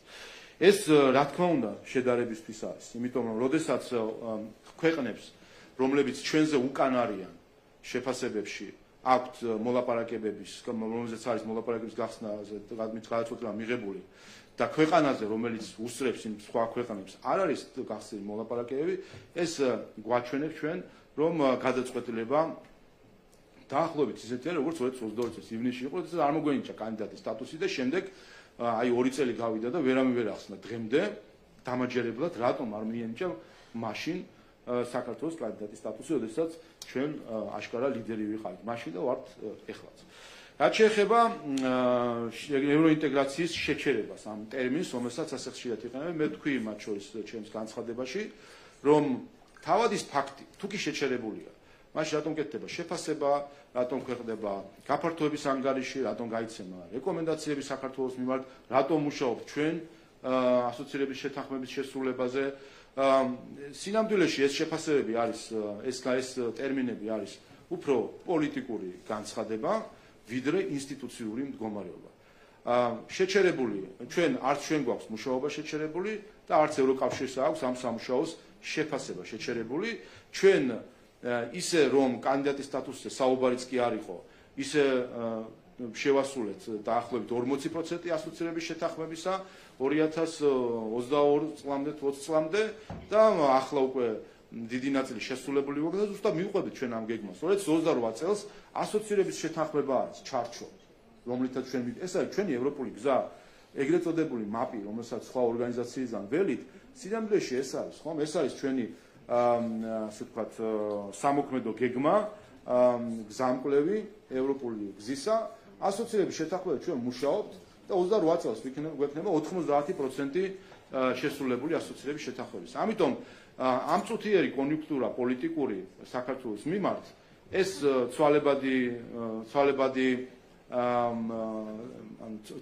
ცვალებადი მოვლენა არის, ასე ვთქვათ. რაც არ არის ცვალებადი, ეს არის ის ასოცირების შეთანხმება, რომელშიც ზუსტად არის გაწერილი რა ინსტიტუციური დაახლოება უნდა მოხდეს საქართველოში და რასაც საქართველო მიყვება და რასაც ამ ანგარიში გუშინ გამოქვეყნდა. თქვენ ნახეთ მისი კომენტარები, მათ შორის ზოგიერთი ევროპელი აქტორის მხრიდან, რომ წარმოდგენილი იყო რაღაც კატასტროფა თითქოს, სინამდვილეში ამ ანგარიში 12 შემთხვევაში, როგორც გითხარით და ნახავთ, კარგი პროგრესი არის 1 წლის განმავლობაში. კარგი პროგრესი დაფიქსირებული და 13 შემთხვევაში გარკვეული პროგრესი დაფიქსირებული 35 თავიდან 12-ში გვაქვს 35 თავიდან 25-ში გვაქვს კარგი ან გარკვეული პროგრესი. ან პროგრესი არის 35-დან 25-დან. მხოლოდ ერთ თავში საუბარი არის რეგრესი და მოგახსენეთ რა არის საფუძველი. რაიმე ჩვენ ქვეყანაში განსაკუთრებული გამოხდა საფუძველი ამ რეგრესის, რაც არის ძირითადად მითითებული აქვს. ეს არის გამჭვირვალობის კანონი. ამაზე ჩვენი პოზიცია ცნობილი არის, რაზეც ვერ თახდებით და ევროკავშირთან და ვისაუბრე ამაზე. ეს არის LGBT პროპაგანდის წინააღმდეგ კანონი. ეს არის გენდერული კვოტირების გაუქმება, რაც გაუგებარია ჩვენთვის. ევროკავშირის ქვეყნების ნახევარში საერთოდ გენდერული კვოტირება და ჩვენ უნდა გთხოვენ, ეს სიმართლე გითხრათ, ცოტა გაუგებარი არის. არანაირი ვალდებულება გენდერული კვოტირებისა არც ევროკავშირის რომელიმე დოკუმენტში არსად არ არის საერთოდ და ცოტა გაუგებარია ეს როგორ აღმოჩნდა და მეოთხე საფუძველი ამ რეგრესისა დასახელებულია, რომ წელს ვერ ჩატარდა LGBT პრაიდი, ესეც საფუძველი არის ამ შეფასების. ბატონშალა, როდესაც თქვენ ამბობთ, რომ თუ ევროინტეგრაციის პროცესი არის გაჩერებული, მაშინ განცხადებებს რატომ აკეთებენ და მე მგონი ჯერ კიდევ ევროკავშირი არის საქართველოს პარტნიორი, ყოველ შემთხვევაში საქართველოს მთავრობას არ უთქვამს, რომ აღარ გვინდა ჩვენი ევროკავშირი. შესაბამისად გასაგებია მათი მხრიდან, თუ შეიძლება დავსაუკითხოს, მათი მხრიდან მოწოდებები, რა თქმა უნდა, იმიტომ რომ ჩვენ ჯერ კიდევ გვაქვს კანდიდატის სტატუსი, თუმცა ეს კანდიდატის სტატუსი არის გაყენული. თუ აქამდე ამბობდნენ, რომ კანდიდატის სტატუსი ან ევროინტეგრაციის პროცესი არის შეჩერებული და ეს ზეპირსიტყვიერად გვესმოდა, ახლა უკვე დოკუმენტშიც წერია, რომ საქართველოს ევროინტეგრაციის პროცესი არის შეჩერებული. და ეს მოხდა სწორედ თქვენი ხელისუფლების პირობებში. თქვენ ხართ მმართველი პარტია, რომელიც აფერხებს საქართველოს ევროინტეგრაციის გზაზე და ამას გეუბნებათ ორბანს თუ არ ჩავთვლით ევროკავშირის 26 ქვეყანა, ასევე გეუბნებათ შეერთებული შტატებიც და ამ დრომდე თქვენ არ მოგისმენიათ არც ერთი მილოცვა თუ ორბანს და ალიევს არ ჩავთვლით, რომ თქვენ სამართლიანად გაიმარჯვეთ არჩევნებში.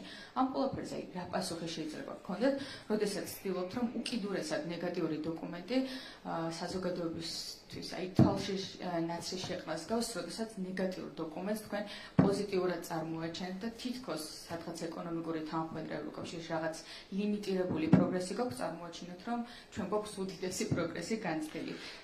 თავარი რაც არის ადამიანის უფლებების დარღვევა და კანონის უზენაესობა, სამართლიანი არჩევნები, ევროკავშირთან თანხმდრა 59% და ეს არის უკიდურესად საგარეო პოლიტიკასთან თანხმდრა, უკიდურეს ნიშნულზეა, ამ ყველაფერს თქვენ წარმოაჩენთ, რომ პოზიტიური დასკვნა დაიდო? იმისთვის რომ ჩვენ გქონდეს არა 59%-იანი თანხმდრა საგარეო პოლიტიკაში, არამედ მეტი, რა თქვენთვის პრობლემა არის, ხომ 59% პრობლემაა თქვენთვის? ყველაზე დაბალ ნიშნულზეა, რა თქმა უნდა. თქვენთვის არ არის პრობლემა? არა. არის პრობლემა? არა. იცით რატომ? იმიტომ რომ ის რომ აიწიოს თუნდაც 1-2%, ჩვენად დავუწესოთ რუსეთს სანქციები. ამის გამო არ გვაქვს ჩვენ თანხმდრა სრული ევროკავშირთან, რომ არ ვაწესებთ სანქციებს. ხოლო რუსეთთან სანქციების დაწესება სხვა პრობლემას ვერ ხედავთ ევროკავშირთან, აი რატო გაქვთ განსხვავებული აზრები? მოდი ხო დავაგრძელებ მე. თქვენ ახსენეთ ერთი კონკრეტული საკითხი, ევროკავშირის საგარეო პოლიტიკური ინსტრუმენტებთან თანხმდრა, რომელიც არის 59%-ზე და ეს არის თქვენთვის პრობლემა, ეს ოპოზიციისთვისაც პრობლემა არის, ეს NGO-ებისთვისაც პრობლემა არის. ეს ევროკავშირისთვისაც პრობლემაა, იმიტომ ეს მისი საგარეო პოლიტიკაა, მაგრამ ჩვენთვის პრობლემა იქნებოდა ეს უფრო დიდი იყოს. ჩვენ რო გქონდეს 80%-იანი თანხმდრა, ეს ნიშნავს, რომ ჩვენ გვექნებოდა დაწესებული სანქციები რუსეთისთვის. ან 100%-იანი თანხმდრა. ან 70-ან 60%-იანი თანხმდრა. ჩვენ გვექნებოდა დაწესებული სანქციები რუსეთისთვის. ამ შემთხვევაში გაიზრდებოდა დიდად ჩვენი თანხმდრა. და ეს ჩვენ გვიქნებოდით იმ ფურცელში ეწერებოდა, რომ გვაქვს 100%-იანი თანხმდრა, თქვენ გაგიხარდებოდათ, ოპოზიციას გაუხარდებოდა, NGO-ებს გაუხარდებოდა, არ ვიცი ევროკავშირს გაუხარდებოდა თუ არა, რომ ის 100% იქ ეწერებოდა, მაგრამ აქ გვექნებოდა დანგრეული ქვეყანა, ეკონომიკურად განადგურებული ქვეყანა და შესაძლოა ომის ომგადავლილი ქვეყანა გვექნება. თუ ერთ კითხვას დაგისვამთ, თუ ევროკავშირს უნდა საქართველოში ნახოს დანგრეული ქვეყანა, როგორც თქვენ ამბობთ, უკრაინის მაგალითი უნდა საქართველოში, მაშინ რატომ თანამშრომლობთ ანუ რატომ გიწერიათ კონსტიტუციაში? ყველაფერი თქვენ ხელშია და ძალიან მარტივად შეგიძლიათ ამოშალოთ ის ჩანაწერი, რომლითაც ასე ამოყობთ, რომ კონსტიტუციაში ჩაწერათ ყველა ხელისუფლებარის ვალდებული საქართველოს და მეგონი არ გესმით თქვენ რასაუბრობთ? არ გესმით. ძალიან კარგად მისმის ასე საუბრობთ და ამიტომ გეკითხებით, მაშინ რატომ გინდათ ევროკავშირში გაწევრიანება? რის საფუძველზე ამბობთ, რომ თუ კავშირს უნდა თქვენი ქვეყნის დანგრევა, მაშინ რატომ ითხოვთ ევროკავშირში ინტეგრაციას? თქვენ არაერთხელ გითხრეს, რომ ეს არ არის, ჩვენ არ გითხრევთ თქვენ ევროკავშირში, ეს თქვენი გადაწყვეტილება არის, ხო? ის, რაც თქვენ ეხლა მოგელანდათ, სინამდვილეში არ არსებობს რეალურ სამყაროში, რომ საუბრობ თითქოს მე თქვი სადღაცას, რომ ევროკავშირს უნდა ჩვენი დანგრევა. მე სხვა რაღაც გითხარით. ლაივში გადაიცემა ეს ბატონო შაულა, რა ვიცი. ხალხი უსმენს, ლაივში გადაიცემა. იქნებ გათიშოთ მიკროფონი და მასაუბროთ. კიდევ ერთხელ, თქვენ თქვით, რომ 59%-იანი თანხმდრა ევროკავშირის საგარეო პოლიტიკური ინსტრუმენტებთან არის პრობლემა თქვენთვის. და მე აგიხსენით, რომ იმისთვის, რომ ეს იყოს მაღალი, ამისი გზა არის რუსეთისთვის სანქციების დაწესება. ეხლა თქვენ გადაწყვეტეთ, თქვენთვის ეს მისაღებია, რომ ავწიოთ ამის ფასად თანხმდრა, თუ თქვენთვის, როგორც ამ ქვეყნის მოქალაქისთვის, თქვენ ამას აიტანთ, რომ იქეწევოს 59%, მაგრამ სამაგიეროდ გქონდეთ ეკონომიკური იყოთ ქვეყანა, რომელიც ევროპაში არის ნომერ პირველი ქვეყანა ეკონომიკური ზრდით. ეს ამ კონკრეტულ მაგალითს რაც შეეხება და ამიტომ ამის ახსნა მინდა. აი მე ვთქვი კიდევაც. ევროპული გზა, ორი გზა არის ევროპული და ერთ გზას ჩვენ წარმოგვიდგენს ოპოზიცია, მისი მედია და NGO-ები. ეს არის ისტერიული გზა, რომ აი ყველაფერი უნდა აუცილებლად 100%-იანი თანხმდრა იყოს, რომელსაც მივყავართ პრობლემებისკენ მივყავართ გრევისკენ, მათ შორის სანქციებს ვსვათ, მაგრამ ეს მარტო სანქციებს არ შეეხება. ეს შეეხება იმას, თუ ჩვენ როგორი ეტაპებით უახლოვდებით ევროპულ რეგულაციებს. თქვენ რა გონიათ ახლა ის რეგულაციები ყველა რო გადმოვიღოთ ამწუთიერად. ეგრევე გავანადგურებთ მაგალითად ღვინის სექტორს. გლეხებს ეგრევე მოუსპობთ სამუშაოს. ჩვენ ყველა რეგულაცია სტანდარტები, აი დღესვე გადმოვიღოთ. აი ეს არის, ამიტომ ჩვენი მიდგომა არის, არა ოპოზიციის ისტერიული მიდგომა, რომ ამბობს, ოღონდ ოღონდ სადღაცას პროგრესები იყოს და ყველაფერს წაუღია ჭირსაც მთელი ქვეყანა ოღონდ რაღაცა იყოს და 100% ეს ხო თქვენ ხართ პირველი, ხო? ლელოს თქვენ დამფუძნებთ თქვენს ტელევიზიის მფლობელს. პირდაპირ უწერია. ესა ყველა დარდაგისვა. ეშლებათ ბატონშავა. ლელო არ არის პირველი არის დამფუძნებელი, არც მფლობელი და ვიცი საზოგადოების მოწყობა. ხო პირდაპირ ეთერში გადაიცემა და ხალხი მოაწყვეტს საზოგადოებას. ხალხმა ხო იცის. ხო და კარგი. ხალხს მოაწყვეტს ძალიან გთხოვთ და საერთოდ არ არის აუცილებელი ყველა ჯერზე ახსენოთ, რატო დაგარდებთ ეს ფაქტი. რაიმე უხერხულობა გაქვთ ხაზარაზე. დაგარდებთ ეს ფაქტი. ხაზარაზესთან რაიმე უხერხულობა. დაფინანსებს ტელევიზია. რაიმე უხერხულობა გაქვთ რომ ხაზარაზე ტელეკომპანია იმედი მაგალითად იძინა ივანიშვილისგან არის დაფინანსებული, მაგრამ ეს რამე პრობლემას წარმოადგენს. ტელეკომპანია ვისიც არის, ის ფლობელი კარგადაც და პირდაპირ ლაპარაკობს. რა არის მისი მიზანი? ფლობელიც საუბრობს, ვისი არის ეს ტელეკომპანია, ასე რომ ხო და ვისი არის? ხო და ვისი? რატო გეუხერხულებათ? რატომ გეუხერხულებათ? რატომ გეუხერხულებათ ხაზარაძესთან კავშირში? კარგი, მოდი დავასრულოთ რა, დავასრულოთ. კარგი. ხო, ამიტომ არის ორი გზა. ეს ერთი ისტერიული გზა, ოღონდ და ყველაფერზე წამსვლელები არიან და არის ქართული ოცნების გზა, რომელიც საქართველოს ინტერესების გათვალისწინებით მოძრაობას გულისხმობს, დაფიქრებულს, წინდახებულს. ჩვენ ვიღებთ ამ მზად ვართ მივიღოთ ჩანაწერი, სადაც წერია რომ არის 59%-იანი დაახლოება, ოღონდ ამის სანაცვლოდ, სამაგიეროდ ამის სანაცვლოდ არ გავრისხოთ ამ ქვეყნის ეკონომიკური სტაბილურობა, ამ ქვეყნის უსაფრთხოება. ოპოზიცია და თქვენთან აფილირებული ბატონი ლელოს ხელმძღვანელობა თავის წინასაარჩევნო დაპირება ჰქონდათ. ხო, ეს ფლაიერები ხო გინახავთ. მათი 9 პუნქტი თუ რაც იყო, ხო გინახავთ. პირველი პუნქტი რა წერია? სანქციების დაწესება რუსეთისთვის. ევროკავშირის ყველა სანქციასთან მიერთება. წერტილი პირდაპირ უწერიათ ეს. პირდაპირ უწერიათ და მათი ნება რო ყოფილიყო, რასაც ჩვენ ვამბობდით, რომ მეორე დღეს ამას გააკეთებენ. ქართულ ხალხი რომ ბოლომდე მათ რაღაცნაირად ესე ვთქვათ მოეტყუებინათ და ხელისუფლება ჩაეგდოთ ხელში, დღეს უკვე, დღეს არა, დროებიჭი და შეცდოს, მაგრამ დაწესებული იქნებოდა სანქციები რუსეთთან, ანგარიში ჩაიწერებოდა 100%-იანი თანხმედრა ევროკავშირის საგარეო პოლიტიკასთან, საქართველოში გვექნებოდა დანგრეული ეკონომიკა. აი ეს არის ოპოზიციის გზა რაც იყო და ამას ვერ ხვდებიან რომ ხალხმა ეს გაიგო ძალიან კარგად რომ ოპოზიცია ანგრევდა ამ ქვეყანას ოღონდ ვიღაცას შექება და რაღაც დოკუმენტში ამოეკითხათ შექება მზად იყვნენ ქვეყნის დანგრევისთვის ამიტომ გამოვიდა ხუთზე კაცი რომ თქვენსო არა კახელებმა ამიტომ თქვენსო ჩვენ ღვინის სექტორს არ დაგანგრევინებთ ასე მალე მათ შორის ამ სანქციებით პირდაპირ ეს სანქციები აი ლელოს სანქციებს რომ მიერთებოდა და დაეწესებინა ორი სანქციები რუსეთისთვის პირდაპირ დაანგრევდა თელ კახეთს დაანგრევდა სამეგრელოს სოფლის მეურნეობას მოსპობდნენ საერთოდ ამიტომ ამას ვამბობ და ცოტა გამიგზავნა და თავდაპირველი კითხვა რა იყო ხალხს როგორც ჩანს რეალობის აღქმა აბსოლუტურად განსხვავებულად გვაქვს ჩვენ ქართველებს და ქართულოცნებას როგორც ჩანს კარგით კი ნამდვილად განსხვავებულად იმიტომ რომ თქვენ რომ ქართული ხალხის სახელი მოდი ესე შევხვდეთ საქართველოს ევროინტეგრაციის პროცესი აი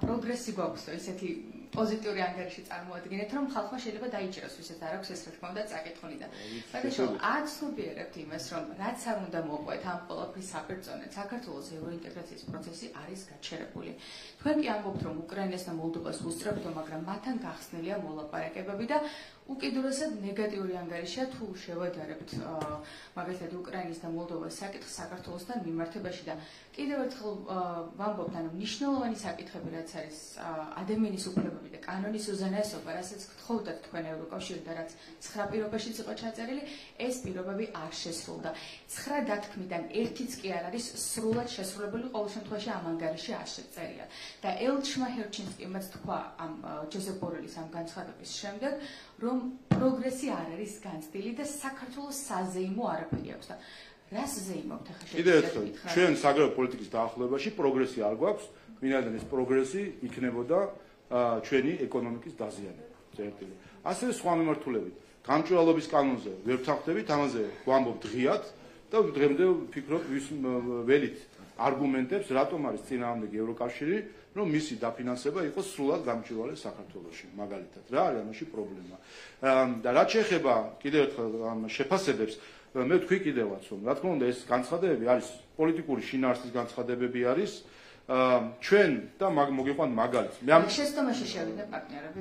არა, ეს მაინტერესებს. ამერიკაც და ევროკავშირიც გაკრიტიკებდა. შეცდომაში არიან შეყვანილები. მე იმას გეუბნებით, რომ ყველა მოქმედებს საკუთარი ინტერესით და ჩვენც ქართველი ხალხი მოქმედებს ჩვენი ინტერესით. ჩვენი ინტერესი არ იყო და არ არის რუსეთისთვის სანქციების დაწესება. ამის გამო თუ მივიღებთ დაბალ შეფასებას, დაე ასე იყოს. პარტნიორები არ გეუბნებიან, რომ მხოლოდ ეს არის პრობლემა. კი ბატონო, გადავალ სხვა საკითხებზე. გადავალ.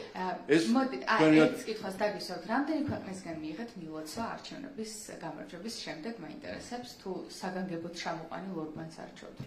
ჩვენ დაბადების დღე არ ქონია 26 ოქტომბერს, ახლა მილოცებს ველოდათ და პროტესტებს. როგორც ხდება ხოლმე ბატონო შალვა, ქვეყნები ერთმანეთს ულოცავენ არჩევნებში გამარჯვებას და ეს ჩვენზე კარგად იცის თქვენ. რამდენი ქვეყნისგან მიიღეთ არჩევნების აღიარება, არჩევნების შედეგების აღიარება და არჩევნებზე გამარჯვების მილოცვა. თქვენ ახლა რომ დამისახელოთ.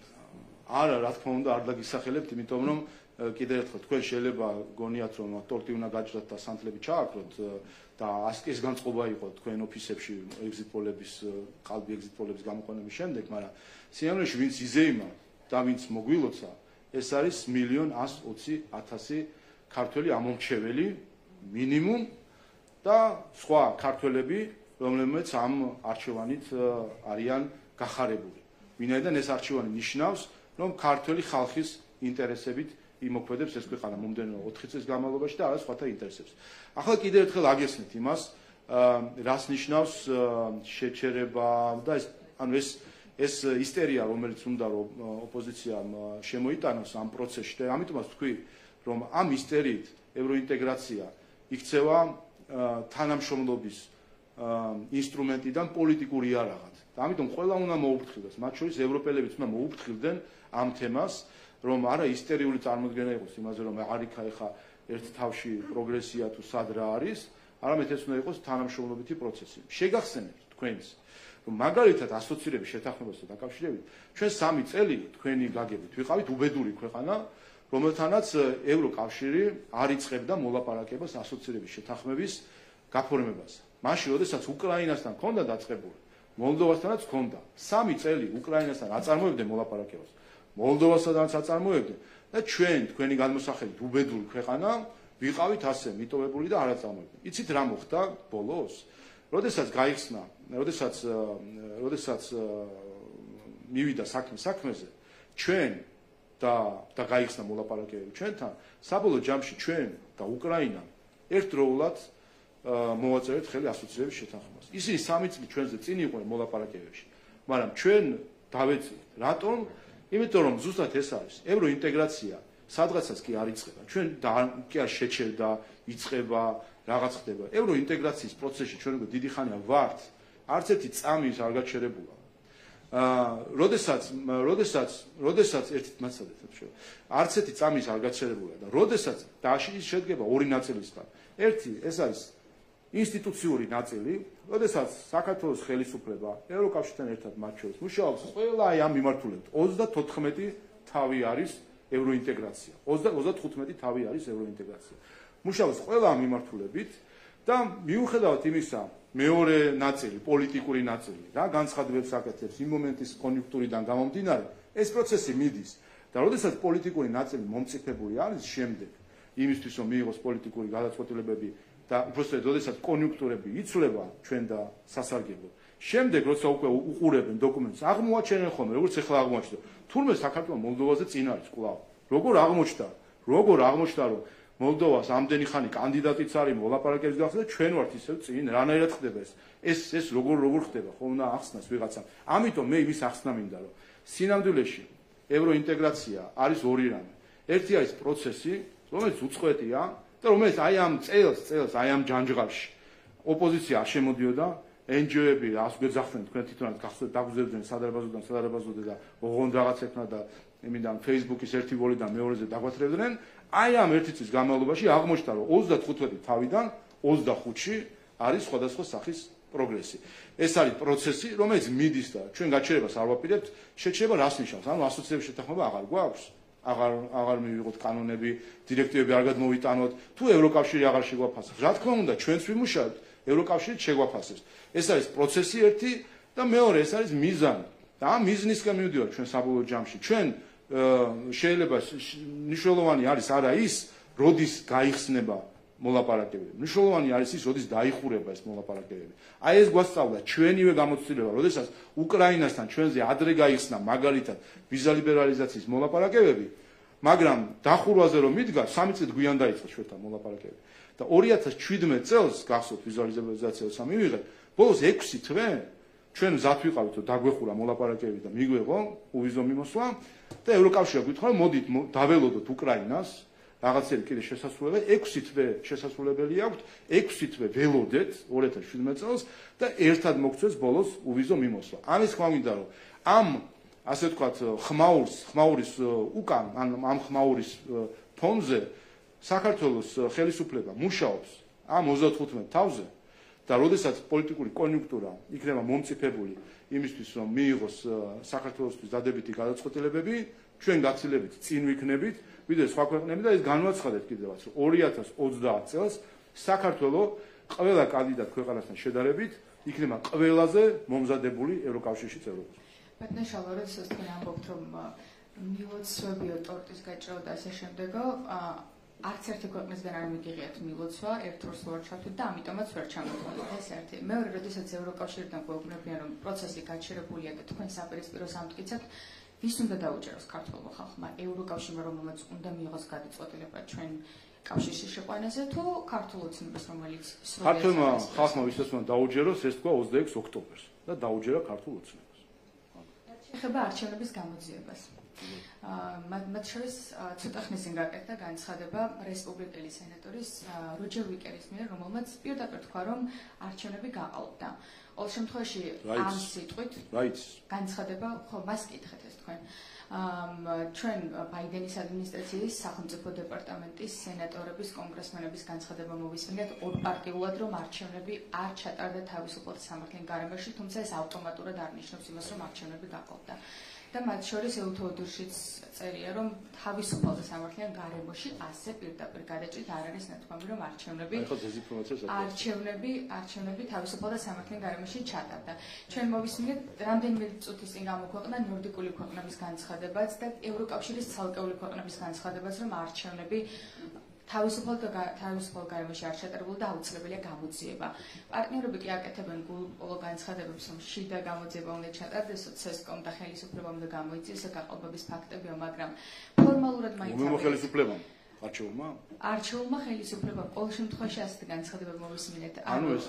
ვინ უნდა გამოიწვიოს ბატონშალვა გაყალბებული არჩევნები და ფორმალურად მაინც აპირებს თუ არა გამოძიების დაწყებას გაყალბებულ ფაქტებთან დაკავშირებით. იმ გადაცდომებს, რომელიც არჩევნების დროს დაფიქსირდა. პირველი გამოძიება დაწყებულია, პროკურატურის განცხადება ნახეთ თქვენ გუშინ იყო განცხადება. არა, საკითხი არ გაძლიერეთ პრეზიდენტი როგორც ერთ-ერთი მოწმე დაიბარეს რომ მიეცა ჩვენება იმ ფაქტებზე რაც მან გაახმო, მაგრამ გამოძიება ფაქტია დაწყებული და თუ იმის ჩვენების მიცემა უნდა ყველა მისცემს და თუ კი საიდანვე ჩვენება არის მისაღები ამასაც მიხედავთ გამოძიება დაწყებულია. ანუ ჩვენ ორი პროცესი გვაქვს, ერთი ეს არის ცესკო რომელიც ჩვეულებრივ საჩივებს განიხილავს და გამოძიებასაც შეეხება ესეც დაწყებულია და ნახოთ განმეორდება თუ არა 2018 წლის ფაქტი, როდესაც NGO-მა ზუსტად ისეთივე პირადობის მოწმობ სხვა რამე კი არ თქვენ მაშინ ცალკე მაშინ ლაპარაკობდნენ გამოძიება დაიწყო პირში წყალი ჩაიგუბეს და არაფერი აღარ თქვს ასე რომ ნახოთ ეს განმეორდება თუ არა რაც შეეხება განცხადებებს მე ვთქვი კიდევაც ჩვენ განცხადებები ჩვენ ერთმანეთისგან პოლიტიკა და ხანდახან პოლიტიკა და ასე ვთქვათ ინსტიტუციური თუ რაღაც ფაქტები ცოტა ხანდახან უნდა გავამიჯნოთ ხოლმე ასეთი განცხადებები იგივე აქტორების მხრიდან იგივე მინისტრების მხრიდან გვსმენია მიხეილ სააკაშვილის ჯანმრთელობასთან დაკავშირებით ევროკავშირის ელჩები 27 ქვეყნის წარმომადგენლები დემარშით მივიდნენ იუსტიციის მინისტრთან უთხრეს მიხეილ სააკაშვილი თქვენს ციხეში კვდება ეს არის თქვენს პრობლემა ჩვენ მზად ვართ ამ პრობლემის გადაწყვეტაში დაგეხმაროთ ანუ წავიყვანოთ მიხეილ სააკაშვილი რამდენიმე კვირაში სტრასბურგმა მიიღო გადაწყვეტილება ამ თემაზე და თქვა რომ 27-ვე ქვეყანა ცდებოდა ყველაზე კარგ შემთხვევაში. შეიძლება ვიღაცა არც ძალიან კარგად იცოდა რომ პრობლემა არ იყო და მაინც დემარშს აპირებდა. შეცდომა იყო, ტყუილი იყო, ანუ არ იყო ეს იყო ცრუ ბრალდება. საქართველოს მიმართ. ჩვენ გვახსოვს იგივე აქტორების განცხადებები სასამართლოსთან დაკავშირებით. რუსთავი ორი საქმე, მელია, გვანამიანზე არ გახსოვთ? პანიკა არ გახსოვთ, ზუსტად იგივე რომ ამოდნენ, ლამის პოლიტპატრონად გამოგვიცხადეს გვარამია? მიმართა ხო სტრასბურგს გვარამია. რა უთხრა სტრასბურგმა? რომ იმდენად არარელევანტური და უსაფუძვლა შენი სარჩელი, რომ არც კი მივიღებ განსახილველად. საერთოდ რა ზღაპრებს გვიყვები ამ სარჩელში და არც კი მივიღებო და გახსოვთ ხო რა თქვა, მანო მეო გაეროში ურჩივლებს სტრასბურგს. და ამაზე ხალხი გადაერია მისი მომხრეები, ხო? ხო აღმოჩნდა ეს სრულბლავდება. ასე არის, მე ამას ვამბობ, ყოველ ჯერზე თავს უხერხულ მდგომარეობაში იგდებენ ზოგიერთი უცხოელი აქტორები, აკეთებენ წინ დაუხედავ, ასე ვთქვათ, ამ გამოაქვს სწრაფი დასკვნები, რაღაც საკითხებთან დაკავშირებით, ჩაღრმავების გარეშე. შემდეგ გადის რაღაც პერიოდი, ხან კვირები ჭირდება, ხან თვეები, ხან წლები ჭირდება. რუსთავი ორი საქმე 5 წელი თუ 7 წელი, რამდენი წელი იყო სასამართლო, გვაჯანჯღარეს ამ ერთი თემით, რომ რუსთავი ორი დაიპყრეს, რა ვიცი, რა მოხდა, იყო გადაწყვეტილება სტრასბურგის, ყველაფერი იყო უპრობლემოდ. ვინმე გახსოვთ, გამოვიდა ვინმე და უწუხვართ, ეს როგორ დაგაბრალეთ ქართველებს, ეს რა მოგვივიდა, შეგვეშალა, ვინმე რამე თქვა? არა. რა შეგვჭა ჩვენ? შეგვჭა 5 წლიანი ნერვების შლა, საზოგადოების დაპირისპირება, პოლარიზაცია, ამიტომაც ვამბობ, რომ აი ესეთი განცხადებები, ზუსტად ასეთი განცხადებები აღვივებს საქართველოში პოლარიზაციას, განცხადებები, რომლებიც არის დამყარებული ფაქტებზე და არის ასე ვთქვათ, ნაჩქარევი დაუფიქრებელი განცხადებები. რაც შეეხება რამ არჩევნებთან დაკავშირებით, ამიტომ ყველას მოუწოდე. ყველა ასე ვთქვათ, დაეყდნოს ეუთო ოდირის ანგარიშს. აქ თვით შემოქმედებით რო არის ზოგი დაკავებული, ზოგი ისვედს ეყდნობა, ზოგი საიას და ზოგი აირაის მისიას, ასე არ გამოვა. ეუთო ოდირის მისია არის მთავარი მისია, რომელიც აფასებს არჩევნებს. ეუთო ოდირი თავის როგორც წერილობით, ისე ზეპირ ანგარიში იყო მკაფიო. არჩევნების შედგა საქართველოს ყავს არჩეული ხელისუფლება. წერტილი. და ეს წერტილი უნდა დაინახოს ყველამ. და მეორე, თქვენ ახსენეთ, კვლავ ავრცელებთ დეზინფორმაციას, რომელიც მე გუშინ კიდევ ერთხელ ვამხილე ჩემი Facebook პოსტით, რომ თითქოს ეუთო ოდირმა იმისთვის რომ ჩავთვალოთ, რომ არჩევნების შედგა და კარგი იყო, ეუთო ოდირის ტექსტში უნდა ამოვიკითხოთ ეს მაგიური სიტყვები. თავისუფალი და სამართლიანი. აი ამ სიტყვები უნდა დავსერჩოთ, ასე ვთქვათ, დოკუმენტში თუ აღმოვაჩინეთ თავისუფალი და სამართლიანი, უნდა ამოვისურვოთ ესე იგი არჩევნების შედგა. თქვენ არ ვიცი, მეხსიერება გაგწდებათ ალბათ 2020 წლის არჩევნები რო გაიხსენოთ, ზუსტად იგივეს ამბობდნენ მაშინაც, რომ არ წერია თავისუფალი და სამართლიანი, არ წერია თავისუფალი და სამართლიანი. ეს არის ყველაზე დიდი, ესეც ერთ-ერთი საუკუნის ტყუილია, რომელიც საქართველოში ვრცელდება ხოლმე. ეუთო ოდირის მეთოდოლოგიაში და ტერმინოლოგიაში ასეთი რამე არ არის საერთოდ.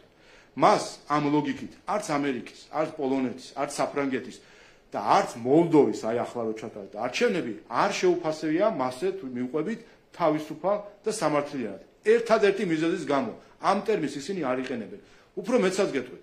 მე ვიცოდი წინსწრებით რომ რახან 2020-ში ამაზე იყო საუბარი. ახლაც ვიღაცა დაიწყებდა რომ აბა წერია თუ არ შეაფასა თუ არა თავისუფალ და სამართლიანად. მათ შორის უცხოელებისგანაც ჩემ და გასაკვირად გავიგონი ამ ჯერზე რომ მაგრამ ეუთო ოდის არ უთქვამს ეს ჯადოსნური ასე ვთქვათ სიტყვები თავისუფალი და სამართლიანი და ყველამ ამოისუნთქა.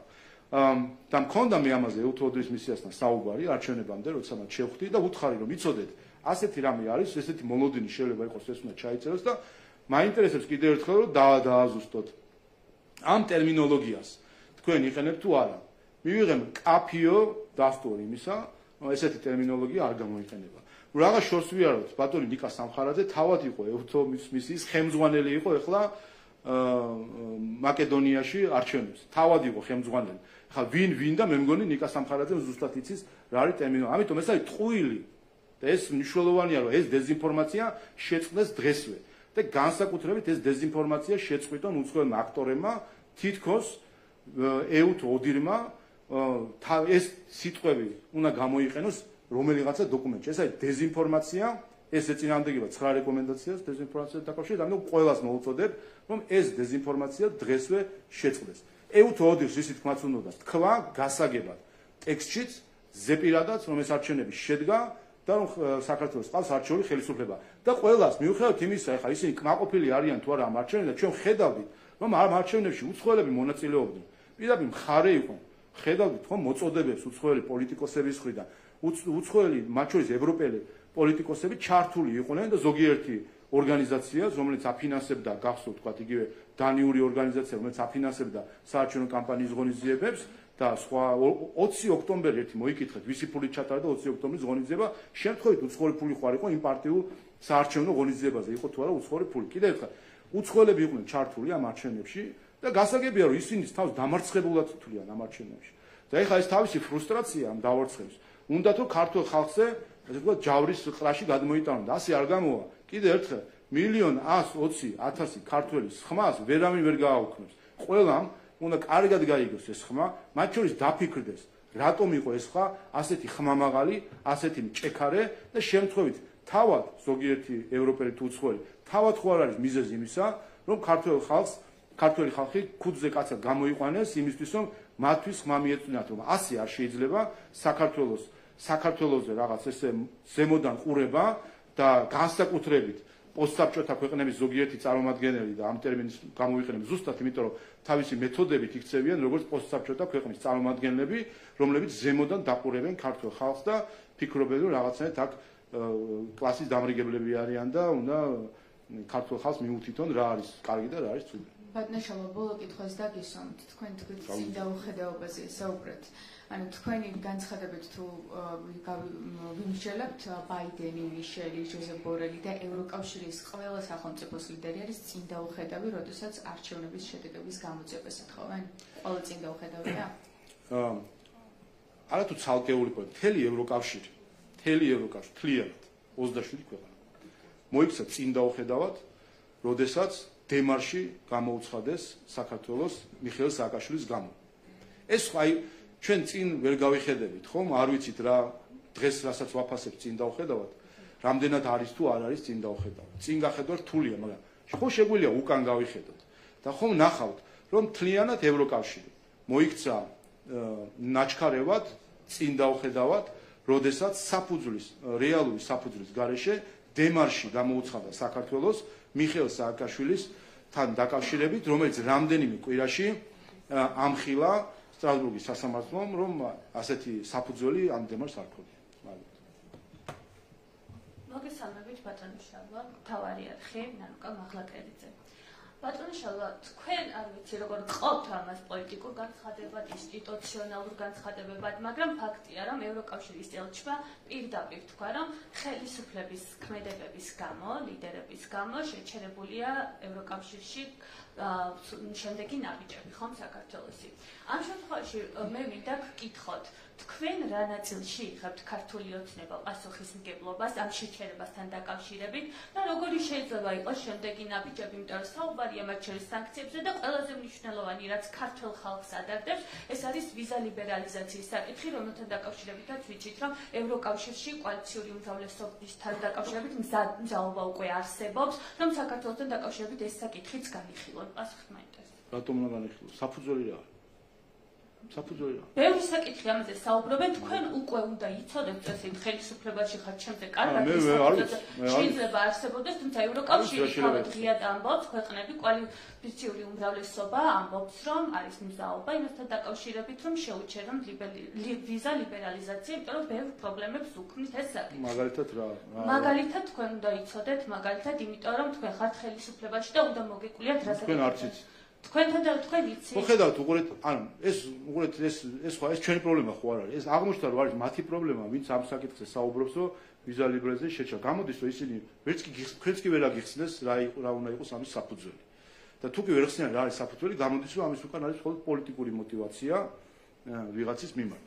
მაგრამ გავაგრძელებ და გიპასუხებ თქვენს კითხვაზე, რომელიც ცოტა კი დამავიწყდა, მაგრამ იყო ძირითადად ხო პასუხისმგებლობის პასუხისმგებლობის ნაწილი და რა იქნება შემდეგი. მე ეს მაინტერესებს, იმიტომ რომ თქვენთან დაკავშირებით სანქციებზეც არის საუბარი ქართულ ოცნებასთან დაკავშირებით, მათ შორის ამ ვიზა ლიბერალიზაციის რატო? უყურეთ, ჩვენ ხო კიდევ პოლიტიკურ განცხადებებს ჩვენ ესე შევხედავთ და სხვათა შორის ნელ-ნელა მე მგონი ცოტა ვერ ყვევით ევროპის შიდა პოლიტიკაში და ხედავთ, რომ ეს უხეში ენა და გარკვეული პოლიტიზირებული მოხსენიებები რაღაც მე მგონი ცოტა ჩვეულებად იქცა ევროკავშირის შიგნითაც.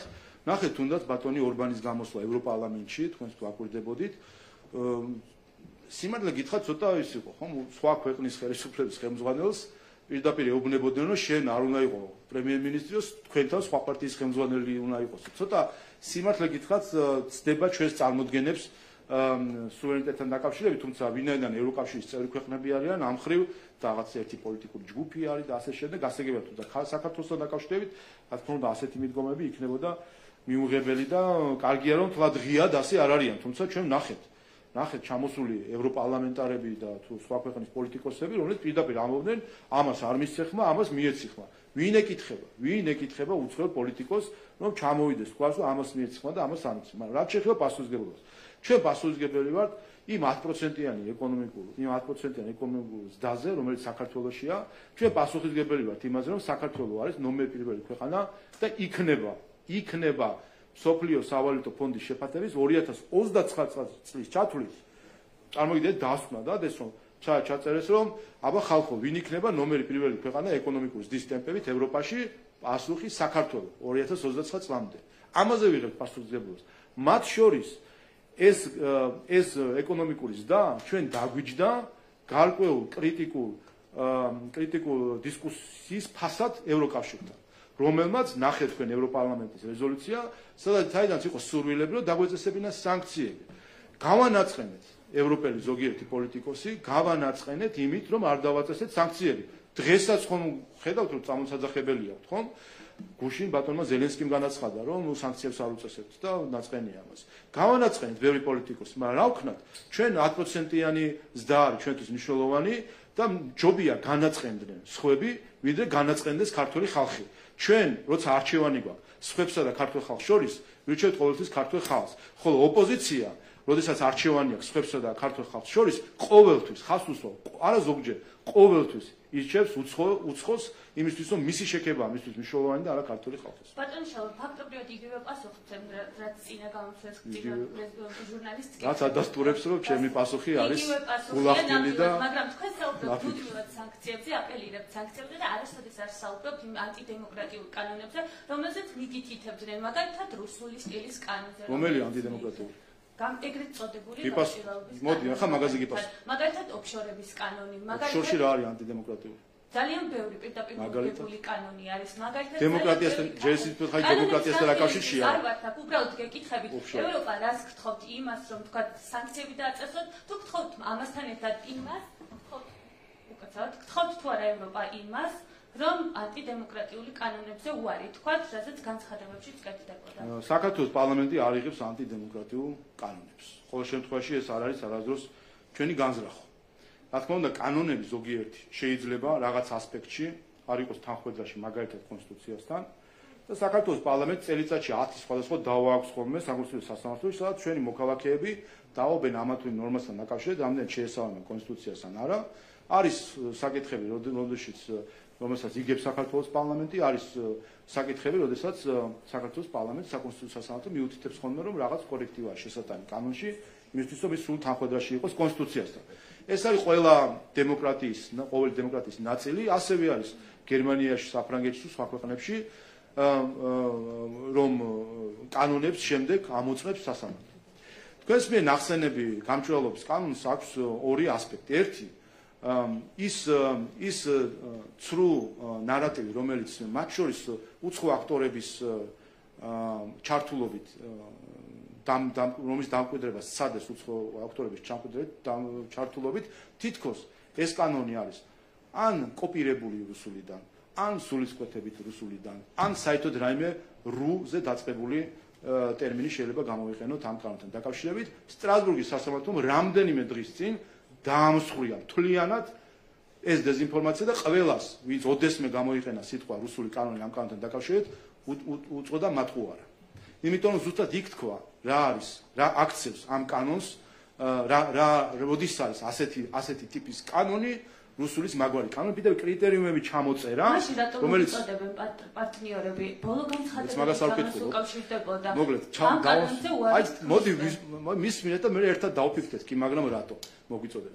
მოეთ და ის თქვა კრიტერიუმები, 6 კრიტერიუმი თქვა, მანამდე სხვა გადაწყვეტილებაც იყო.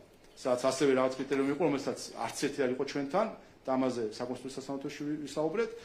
6 დამატებით საკითხი თქვა, რომ აი ეს თუ არის კანონში, აი ეს არის ცუდი, არც ერთი ეს არ არის ჩვენ კანონში. დაუსვა წერტილი ამას. და მათ შორის ჩვენ ვნახეთ, რომ NGO-ები დაიმუქრენ, ან შეიტანეს საკონსტიტუციო სასამართლოში, იქ ვერ მიიღეს თავისი, თქვენს რომ გავაგზავნეთ სტრასბურგში, დღემდე არ არის შესული სტრასბურგში. 2 კვირის წინ თქვენს ეს ყველაფერი, 17 ოქტომბერს 2 კვირის წინ თქვენს რომ გავაგზავნეთო, დღემდე არ არის შესული. შემთხვევით ეს წინასაარჩევნო რაღაც ფინტი ხო არ იყო მათი მხრიდან, რომ შემოეტანათ ეს თემა, რომ თურმე არ იქა ეხლა სტრასბურგი. შეიტანონ და სტრასბურგიც მიიღებს ამას გადაწყვეტილებას. და მეორე, რაც შეეხება უკვე შინაარს ამ კანონისა. ამ კანონის შინაარსი არის მარტივი. და ამას ეს არის მარტივი ჭეშმარიტებასთან ბრძოლა არის რთული. და ამიტომ არის ამ არჩევნების შედეგი, ამიტომ არის ასეთი დიდი, ასეთი მაღალი შედეგი, იმიტომ გვაქვს რომ მარტივ ჭეშმარიტებას შეებრძოლენ ზოგიერთი შიგნითაც და გარეთაც. მარტივი ჭეშმარიტებაა, რომ ქართველ ხალხს უნდა უბრალოდ ერთი რამე იცოდეს. უცხოეთიდან რომ შემოდის ფული, რომელმაც ჩემ ცხოვრებაზე გავლენა უნდა მოახდინოს.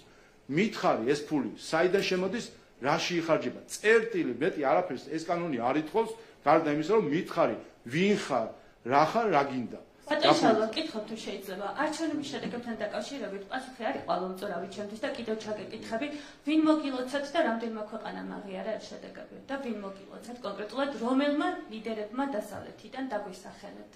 ეს ამ თქვენ კითხვაშიც ხომ კიდევ ერთი რამე ჩანს, რომ მიუხედავად იმისა, რომ ეს ქვეყანა 33 წელი არის დამოუკიდებელი, მიუხედავად იმისა, რომ თქვენ სავარაუდოდ დამოუკიდებელ საქართველოში არის დაბადებული ხართ ალბათ, ან ყოველ შემთხვევაში თქვენი შეგნებული ცხოვრება დამოუკიდებელ ქვეყანაში გაქვთ. ნაცხოვს სინამდვილეში ქვეცნობიერად, რამდენად ვერ გზნობთ თავს დამოუკიდებლად და რამდენად ფიქრობთ, რომ თქვენი არჩევანი უნდა დაგიდასტუროს ვიღაცამ გარედან. სკოლის დირექტორმა, რა ვიცი, რა გქონია თქვენ კლასის იმაში სკოლაში ხართ და ჩვენ მოსწავლე და ვიღაცები ჩვენი დირექტორები არიან თუ რა.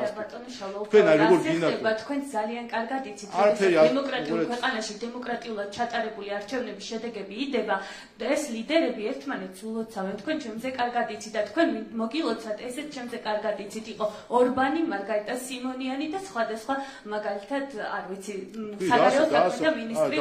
ქვეყნები დაასახელეთ კიდევ. უნგრეთი, რუსეთი, უნგრეთს რასერჩით? რასერჩით ვიღავი? პუტინის მოკავშირე ლიდერი ორბანი. ხო, მართლა ნატოს წევრი? და რა ამერ? ნატო არის პუტინის მოკავშირე. მარგარიტა სიმონიანი ვინ არის? ნატო არის პუტინის. მარგარიტა სიმონიანი ვინ არის? ნატო არის. მარგარიტა სიმონიანი. ხო, აბსურდში ხარ. ხო, დუგინი ვინ არის? თქვენ რომ გილოცავთ? ხო, აბსურდში ხარ. რუსეთს გეტყვით. მედოდები ვინ არის? არა, რუსეთს გეტყვით. გითხარ. რუსეთს გეტყვით. რუსეთის განცხადებებს, რომ ჩვენთვის არიან მნიშვნელობა არ აქვს, არც იქით და არც აქეთ ამაზე ბევრჯერ ვაქვს ნათქვა.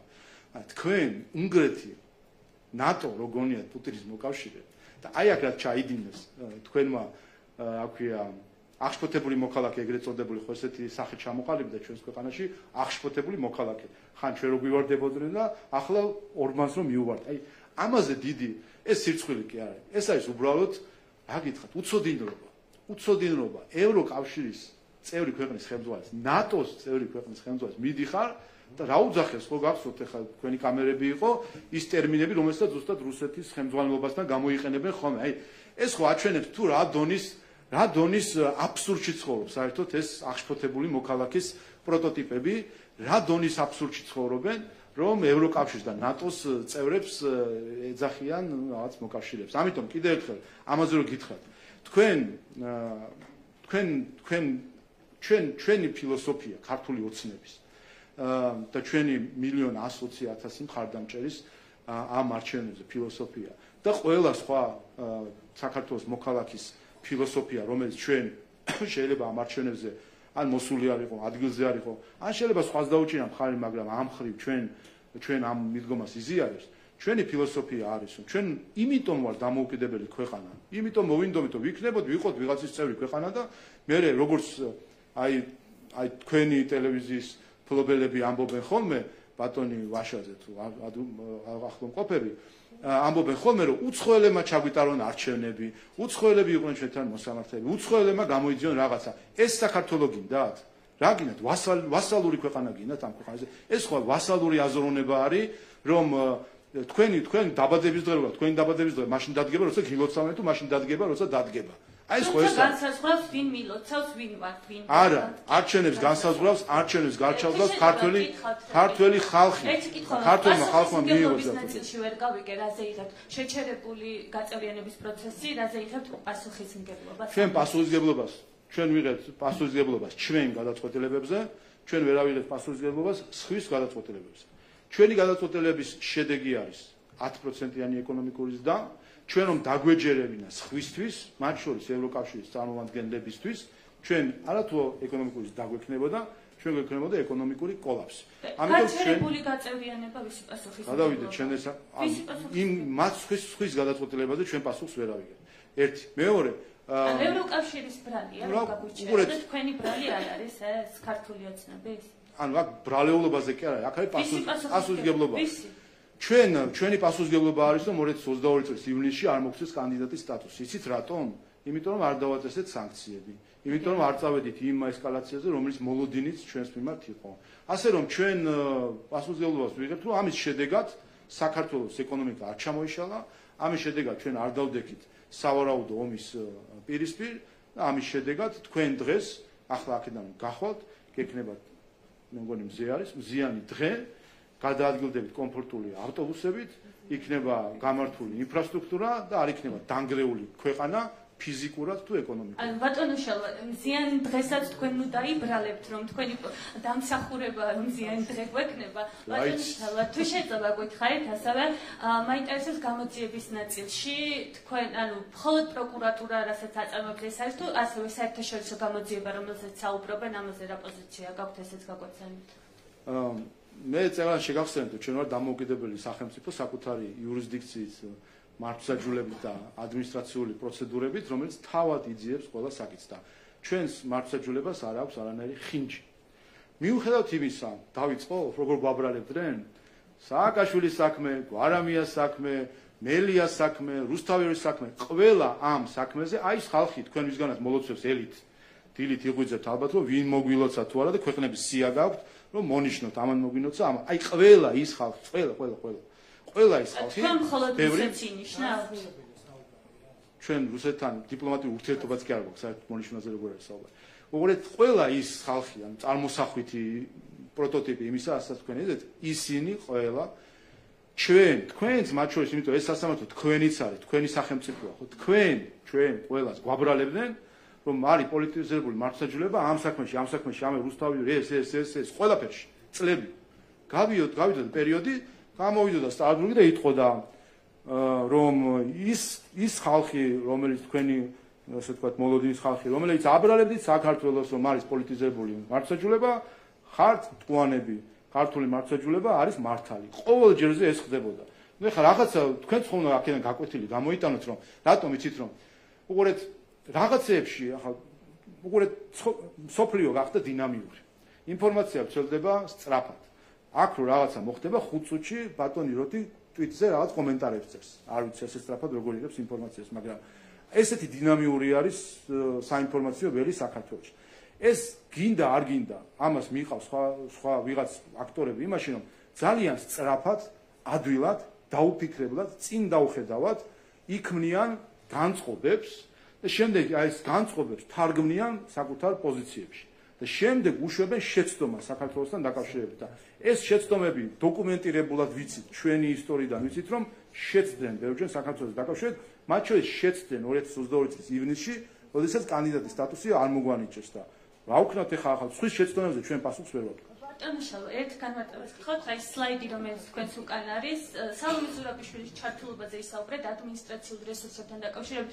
განმარტება მაინტერესებს თვითონ ეუთოდინის წარმომადგენლება გითხრეს, რომ მას გულისხმობდნენ თუ საიდან გამომდინარე დაასკვენით თქვენ. პრეზიდენტი წერია და ეს ითარგმნება ქართულადაც როგორც პრეზიდენტი. და პრეზიდენტის ადმინისტრაციულ რესურსებთან დაკავშირებით იყო საუბარი? აი კითხეთ. პრეზიდენტი იყენებდა ადმინისტრაციულ რესურსებს?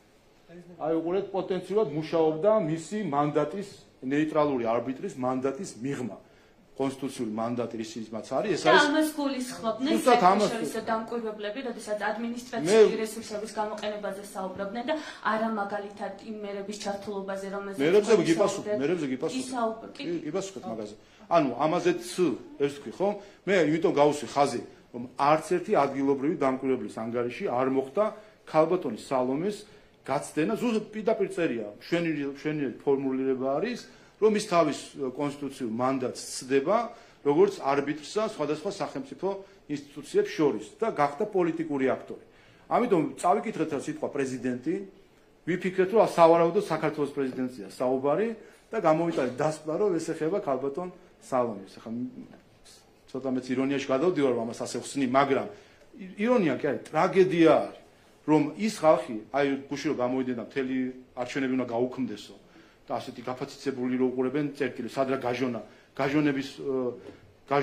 გაჟონვაზე დამკვირვებელი ორგანიზაციები რო აღმოჩნდნენ საბოლოო ჯამში, ეს ხალხი ამ ხალხს ვერც კი დაინახა, რომ თურმე ქალბატონი სალომე, თურმე ეუთოდინმა კითხვა ბოლოს, თურმე ჩართული ყოფილა პოლიტიკაში. რატომ არ აისახა? აქედან ხო შემდეგ აი თქვენ კრიტიკულმა ჟურნალისტმა ხო დასვათ კითხვა, კი, მაგრამ რატომ არ თქვეს ეს ადგილობრივ დამკვირვებლებმა? დაუსვათ თავს კითხვას. მე ცოტა დაფიქრდები და მივხვდები, შემთხვევით ესენი შეკრულები ხო არ არიან და ერთად ხო არ მოქმედებენ და გაგახსენდებათ სურათები ქალბატონი გიგაური როგორ მიდის პრეზიდენტთან სასახლეში და იქ რაღაცებს ჭობენ, სხვა NGO-ები როგორ მიდიან და იქ უკვე მე იტყვით უცებთ, აჰა, ესე იგი აქ ბუდეა. აი ეს თქვა რომ ზუსტად ეუთოდირმა რომ ქალბატონ პრეზიდენტის ადმინისტრაციის შენობაში ბუდეა. ტელეკომპანია ფორმულა სალომე ლაბაძე. მე მინდა გითხოთ, დავიწყოთ კონკრეტული შემთხვევით, გულისხმობ მარნეულში მომხდარს, როცა მოქალაქემ ჩაყარა ბიულეტენები, რამდენიმე ერთად საარჩევნო ყუთში. ახლა როგორც ირკვევა, ამის გამო დააკავეს მოქალაქე როშან ისკანდიროვი, რომელიც არის, რაც განსაკუთრების საყურადღებოა, ქართული ოცნების დეპუტატი მარნეულის საკრებულოში, ის არის თავმჯდომარის მოადგილე. ჩვენ ვისმენთ განცხადებებს თქვენი გუნდის ლიდერებისგან და გულისხმობ მამუკამდინარაძის განცხადებას, რომელიც ამბობდა, რომ ოპოზიციის მოსყიდით, ოპოზიციის დავალებით მოქმედებდა ეს კონკრეტული პირი, მაგრამ კიდევ ერთხელ გავიმეორებ, რომ ის არის ქართული ოცნების დეპუტატი მარნეულის საკრებულოში და არის ამ საკრებულოში თავმჯდომარის მოადგილე. თქვენ რადგან მეტის გაგებას ცადეთ ამ შემთხვევის შესახებ, ახლაც იქნებ გაქვთ რაიმე ინფორმაცია, რაც შეიძლება მიგაჩნდეთ ღირებულად იმისთვის, რომ გაიგოს მოსახლეობა. პირველ ცოტა მიგვიშვ, რომ ახალ ამბად მოგაქვთ საკითხი, რომელიც რამდენიმე დღეა ვიცით, რომ რა თქმა უნდა ეს ადამიანი საკრებულოს წევრია, ქართული ოცნების მხრიდან ეს პირველივე დღესვე თქვით და ვიცით და ვცნობთ ჩვენ წევრებს, ხო? ახლა აქ ეს თავიდანვე იყო, ეს ცოტა წააგავს სხვათა შორის, ბარემ დამავიწყდა მე თქვა ამასაც ვიტყვი. ევროინტეგრაციის შეჩერებასთან დაკავშირებით ახალ ამბად რო წარმოჩინდება საკითხი, რომელიც უკვე ნახევარი წელი არის, ვიცით, ხო? არა, იმაზეც მინდა ვთქვა, რომ ესე იგი ზოგიერთი ევროპელი დიპლომატის მხრიდან ჯერ ივნისში ითქვა, რომ შეჩერებულია, ამას მოყვებოდა მე პანიკა და არ ვიცი, ისტერია, მათ შორის სოციალურ ქსელში, რომ ხალხო ნახეთ რა გვიყვეს. მე სექტემბერში თქვა იგივე, ანუ ივნისის ამბავი, რა ხალხო რა გვიყვეს. მე არჩევნების წინ, არჩევნების შემდეგ მე საკითხი ვიცით და ყოველჯერზე ახალ ამბად ამის წარმოდგენა არ არის საოცარი. რაც შეეხება დაკავებას, ვთქვით, კიდევაც იმ მომენტშივე დაიწყო გამოძიება და შესაბამისად ეს არის გამოძიების შედეგი და იძლიერთ. და რაც შეეხება ბრალდებას, რომელიც თქვენი პარტიის ლიდერებისგან ისმოდა, ჩვენ მიუჩით ამ ადამიანს და ოპოზიციის დავალებით მოქმედა, მაგრამ ძალაში რჩება ეს ბრალდება. კი, რა თქმა უნდა, იმიტომ რომ ჩვენ უყურეთ, ჩვენ რატომ იყო, რომ ჩვენ ვერანაირ ახსნა ვერ მოუძებნეთ ამ საქციელს, ხო? ეხლა ფაქტია, რომ იყო აბსოლუტური აი რაღაც სურეალისტური სიუჟეტი, როდესაც ადამიანი აი ღია სივრცეში კამერების წინ ეხლა ასეთ სიგიჟეს აკეთებს. ანუ ვერანაირ ახსნა ჩვენ ვერანაირ ახსნას ვერ მოუძებნეთ ამ ყველაფერს. აი ამ ერთი ეს არის გარდა იმისა, სიგიჟეა, ამიტომ დარწმუნებული ვართ, რომ რაღაცა დგას ამის უკან. იმიტომ რომ წარმოუდგენელია ეგეთ სიგიჟე როგორ უნდა ჩაი, აი ხა აი ესე კამერები რო დგას და ადამიანი თან ისე კარგად ვარ წინ არავინ ეფარებოდა არაფერი, ისეთი დადგმული გაგონებოდა რაღაც შუა საუკუნეების ნახატიდან გადმოსული სცენა, როდესაც ადამიანი თან ესე მშვენივრად ლამაზად ისე რომ ყველაფერი ჩანდა, ადამიანი ასეთ სიგიჟეს ჩადის. ნუ აი აბსოლუტურად აუხსნელი იყო. მაგრამ აქვე მინდა განვაცხადო. აქვე მინდა აქვე დავასუსტებ, ანუ თქვენი ბრალდება ოპოზიციის მისამართით დააფუძნეთ რაღაც ლოგიკურ სპეკულაციას და არა კონკრეტულ მტკიცებულებას, რომელიც შესაძლოა გქონოდა. ჩვენს ვარაუდებს დააფუძნეთ ეს. და აქვე უნდა ხაზი გაუსვათ. თლიანად თქვენ მტკიცებულებებით ითხოვთ ხოლმე ვარაუდობთ. სამართლიანად. იმიტომ რაღაცებს თქვენი ბრალდების დასაწყისებას და გამოდის რომ თქვენი ბრალდების ჩვენ ხელში არანაირი მტკიცებულება. ხო არ გითხავს ეს პარტია თუ ის პარტია, მაგრამ ნუ რაღაც ერთი არის ჩვენ თქვით რომ ოპოზიციას აბრალებდით, რომ ოპოზიციის მითითებითი მოქმედა ამ პირმა თქვენ ხელში არანაირი მტკიცებულება არ გეკავათ. მე არ მეჭირა, არც მithქონს მე, მაგრამ მე არ მეჭირა, მაგრამ ყოველ შემთხვევაში ხომ მტკიცებულები თუ გვეჭერებოდა, პირდაპირ მივიდანთ ამ მტკიცებულებებს, რაც გვექნება. მაგრამ უყურეთ ერთი აბსურდულობა თავად ფაქტისა, მეორე ხალხი ესე მოისმენ, ახსნებს ისმენ, რა თქმა უნდა, არის რაც შეიძლება ჭორმართალი იყოს, მაგრამ ამიტომ არის გამოძიება, რომ დაადგენს, ხო? აი უყურეთ, ამ ხრივ ხო ვართ თანმიმდევრული. ჩვენ თქვით, მოხდა ფაქტი, როგორც კი მოხდა ფაქტი, თქვით, ვიცაინთ ადამიანი, ეს ადამიანი ჩვენ საკრებულოს წევრი არის, ხა. ვერ ახსენით ვერანაირ რა სიგიჟე დაემართა ადამიანს, როცა კამერების წინ როგორ შეიძლება ეგეთ რაღაცა, აი რომც მოიფიქრო, დაგეგმო, განახლა, არანაირი ახსნა არ ქონდა. რა თქმა უნდა მოვიკითხეთ რა არის, ნუ მოვისმინეთ ორი მართალი ასეთი ახსნა, ისეთი ახსნა, ერთ-ერთი ვერსია ეს არის. გამოძიება დაიწყო, გამოძიება გამოიძიეს. მეცაც გეტყვით, მეორე ფაქტი იყო, რომელიც დააფიქსირეს დამკვირვებლებმა, როგორც იცით, ასევე მარნეულის ერთ-ერთ უბანში იყო, ლელოს წევრმა სავარაუდოდ განათავსა რამდენიმე ბიულეტენი ყუთში. სულ ორი ფაქტი იყო, როგორც იცით, ასეთი დაფიქსირებული. კიდე ერთ რამეს მინდა ხაზი გაუსვა, ვახთ ისე როა წარმოჩენილ თითქოს შეიძლება რაღაცა ვერ დავინახეთ. ესე იგი 50,000 ადამიანის თვალი და ყური უყურებდა უბნებს 50,000 ადამიანი, რომელზეც შეგვიძლია ვთქვათ, რომ ოპოზიცია ან კრიტიკული ხალხი ენდობა. 25,000 კომისიის წევრი, სხვადასხვა უბანში, იცით რომ ყოველ უბანში 8 ადამიანი მარტო კომისიის წევრი ყავს ოპოზიციას.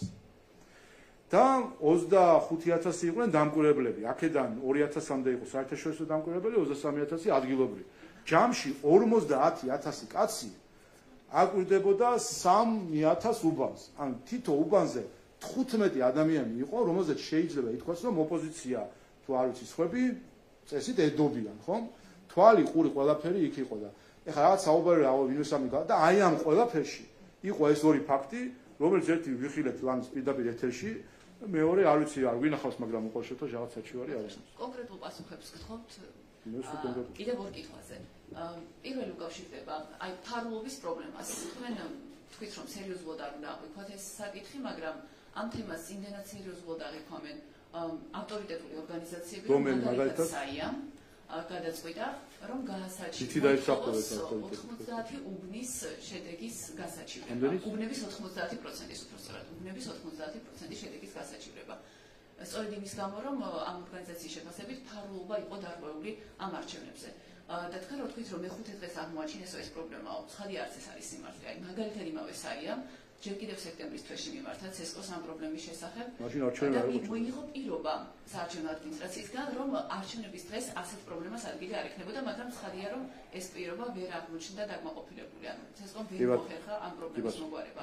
თქვენ ხედავთ თუ არა ამ ბრალდების, ამ შენიშვნის საფუძველს, იმიტომ რომ ეს არის საკმაოდ ეს თუ ეს პრეტენზია აღმოჩნდება საფუძვლიანი და მიიჩნევა საფუძვლიანად, გამოდის რომ არჩევნები უნდა ჩატარდეს თავიდან. ძალიან კარგია, რომ ამდენი დღე, ესე ვთქვათ, ნერვიულობის შემდეგ მართლმსაჯულების ლიგამ დაადგინა, რომ პრობლემა ყოფილა გაჟონილი მელანი. ეს ყოველ შემთხვევაში ეს ცნობისთვის, რომ აქამდე ხო რაღაც კომპლექსურ სქემებს შიფრავდნენ და რაღაცა და აღმოჩნდა ხო აი ეს მართლმსაჯულების ლიგის წარმომადგენლები რო გვეუბნებიან მტკიცებულება არ აქვს ეგარი. მეორე, სიმართლე არის ის, რომ 2021 წელს ზუსტად იმავე ფურცლით, მარკერით, კონვერტით ჩატარდა ბრძანიში, არავის სხვა არ მოუღია, არ გაუსაჩივრებია, არ უთქვამს, რომ ფარულობა დარღვეულია. საიაც ხო იქნებოდა არჩევნებს დამკვირვებელი. 2022-ში ბათუმში ჩატარდა. არავის უთქვამს, რომ ფარულობა და 22-ში სენაკში, 23-ში პარლამენტის შუალედური, 23-ში მერების შუალედურების სხვადასხვა მუნიციპალიტეტში და 23-ში ასევე პარლამენტის შუალედური გორში. ჩატარდა 6 არჩევნები და უფრო მეტ უბანზე ასე ვთქვათ, ხომ? 6 არჩევნები ჩატარდა ბოლო 3 წლის განმავლობაში ამ მეთოდით. და ფარულობა, რა ვქნათ ახლა გავუშვათ ეს ხალხი, ფარულობა იყო დარღვეული იმ არჩევნებზეც? ნახეთ, მე არ ვარ დარწმუნებული, რომ იმავე სისქის არა, უფრო თხელი იყო, როგორც იცით, ცესკომ განაცხადა რომ კიდევ უფრო მსხვილი და რის შესახებაც ვცდილდება ინფორმაცია არის ის რომ არჩევნებამდე გამოავლინა ეს პრობლემა ამ ორგანიზაციამ მიმართა წერილობით ცესკოს და მიიღო პირობა რომ კი ეს არის პრობლემა ახლა მაგრამ არ იქნება არჩევნებზე მაგრამ არჩევნებზეც აღმოჩნდა ეს პრობლემა 5 შევთანხმდით რომ 6 არჩევნები ჩატარდა ამ მეთოდით და არავის არ თქვას რომ ფარულობა დარღვეულია და მეორე თქვენ არჩევნებში მიიღეთ მონაწილეობა კონვერტი გქონდათ კითხვა გაგიჩნდათ რისთვის გაქვთ ეს კონვერტი ასეთი იყო საერთოდ რა ეს ზედმეტი ხლაფურთი კონვერტი რატო იყო ეს კონვერტი ზუსტად მაგიტომ იყო ეს კონვერტი რომ დაფარული ყოფილიყო წინა მხარეს უკანა მხარეს და ყველანაირი მხარე ზუსტად ეს იყო იდეა მაგ კონვერტის საბოლოო ჯამში ხო და აქედან გამომდინარე და ზუსტად ამ მეთოდით ჩატარდა 6 არჩევნები ახლა გაიღვიძეს 3 წლის თავზე ამ არჩევნებიდან და 5 დღის თავზე 26 ოქტომბრის არჩევნებიდან ვერაფერი რომ ვერ ნახეს, აი ესო ტვირთეს ფაილები სადღაცას რომ ნახეთ ხალხო მტკიცებულებები და შევხედეთ და სასაცილო რაღაცები იყო შიგნით და ვერაფერი ვერ თქვეს. მე თენგოც რომ ვერაფერი ვერ თქვა და დასჭირდათ ტოპ ტვინების შეკრება და ის ტოპ ტვინები ეხლაც ბრეინშტორმინგით არიან დაკავებული რა მოიფიქრონ. ბოლოს გამოვიდნენ და გაჟონაო. როგორც თუ 21-ში გაჟონა და პრობლემა არ იყო და 22-ში, 23-ში 6-ში არ იყო პრობლემა, მე-7-ჯერ არის პრობლემა და ფარულობის დარღვევა. აი ხო თქვენ თავი იგძენით რომ ფარულად არ მიეცით? აი თქვენ ვინ ფიქრობთ რომ ფარულად არ მიეცით? ხმა. ვინ ფიქრობთ? არავინ. რატო აი ხო და უყურეთ, ეხა გამოდის საიას, არა უყურეთ საიას ხელმძღვანელი გამოდის და თქვენს ნაცვლად და თქვენს გარდა 2,60,000 ადამიანის ნაცვლად ამბობს რომ ფარულობა იყო დარღვეული. იმის რომ ბიულეტენის უკანა მხრიდან მარტივად ივარაუდებოდა ამ არჩევნებამდე. არაფერი ტყუილია, ეს არის აბსოლუტური ტყუილი, აბსოლუტური ტყუილი. ერთი იყო რაჩვენებდნენ რაღაც თავის ნაწილს, ეგ ალბათ სალომეს შემთხვევა რაც იყო, ის რაც კონვერტით არ იფარებოდა, რომელიც არის სატესტო წრე, რომელსაც აფერადებდით და ეს არ დასტურებს ერთადერთ რამეს, რომ ადამიანმა ტესტი გაიარა, ასე ვთქვათ, და მეტი არაფერს. რაც შეეხება შიგნით, ისე ვთქვათ, პარტიების მონიშნვას ტყუილი, აბსოლუტური და თან განზრახ ტყუილი, თითქოს შესაძლებელი არის რაღაც გაჟონილი წერტილით ამოიცნო, რომელ პარტიას მისწავლა ტყუილია. არ ჟონავდა თუ რომ ჟონავდა პრობლემა არ არის. არ რომც გაეჟონა პრობლემა არ არის. არ ჟონავდა, არ ნახეთ შესაბამისი ვიდეო მტკიცებულებები. ხო, არა, ჩანს, კი, მე ბიულეტენის მეორე მხარეს. კი და ეს კონვერტი რისთვის იყო? თქვენ აი ამ დროს უყურებთ და მე ხო დაფიქრდით რომ შეხვედით, გაიხსენეთ პროცედურა და გაიხსენეთ რომ ჩადეთ კონვერტში. არ არის შემთხვევაში. რატო ჩადეთ? ამ კონვერტში რატო ჩადეთ? ზომის რაზომისაც არის ბიულეტენი. ვერახერხებდა ამ არჩევანის დაფარვას. ყველა იმ ზომისა, რა ზომისაც უნდა ყოფილიყო, რა თქმა უნდა, სხვადასხვა ზომის კონვერტი. ყველა კონვერტი, ანუ ერთნაირი კონვერტი იყო და ერთნაირი ბიულეტენი იყო. რა ზომის უნდა ყოფილიყო. იცით ვისმენ? აი ბატონ სიორიძეს კითხეთ. ბატონ სიორიძეს, ხალბატონ კობახიძეს და სხვა წევრებს ცესკოსი ოპოზიციიდან, რომელსაც დაადგინეს ყველაფერი. გრამაჟით, ზომებით, წონაც და ყველაფერი და მილიონი ტესტი ჩატარდა, კაცო. პარლამენტში ჩავატარეთ არჩევნების, ასე ვთქვათ, მოდელირება იმ ხრი და ზუსტად იმ ფურცებით ყველაფრით ვატარებდით და ეხლა გაახსენდათ რაღაცა, რაც გაჟონა 6 არჩევნები არ ახსენდებათ 21 წლიდან. იმ ფარულობას რას ერჩოდნენ აქ წანისელებს, ფოთელებს და ბათუმელებს რას ერჩოდნენ, კაცო. იქ თუ დაფარული არ იყო არჩევნები და აღმოჩნდა რომ ღია არის. ასე რომ აი უყურეთ, ეხლა დგას საკითხი არა საიას. დგას საკითხი საიას დონორთან დაკავშირებით. ეს ამ ტიპის ისტერიული ბრალდებები, როდესაც ხდება კიცებულებების მორგება ბრალდებასთან. ანუ უნდათ რომ რაღაცა მოიფიქრონ, როგორმე რომ ქართულმა ოცნებამ არ გაიმარჯოს და გაიმარჯოს ნაცმოძრაობამ, უნდათ ამას მოარგონ და ამის არგებენ რაღაც კიცებულებებს იგონებენ.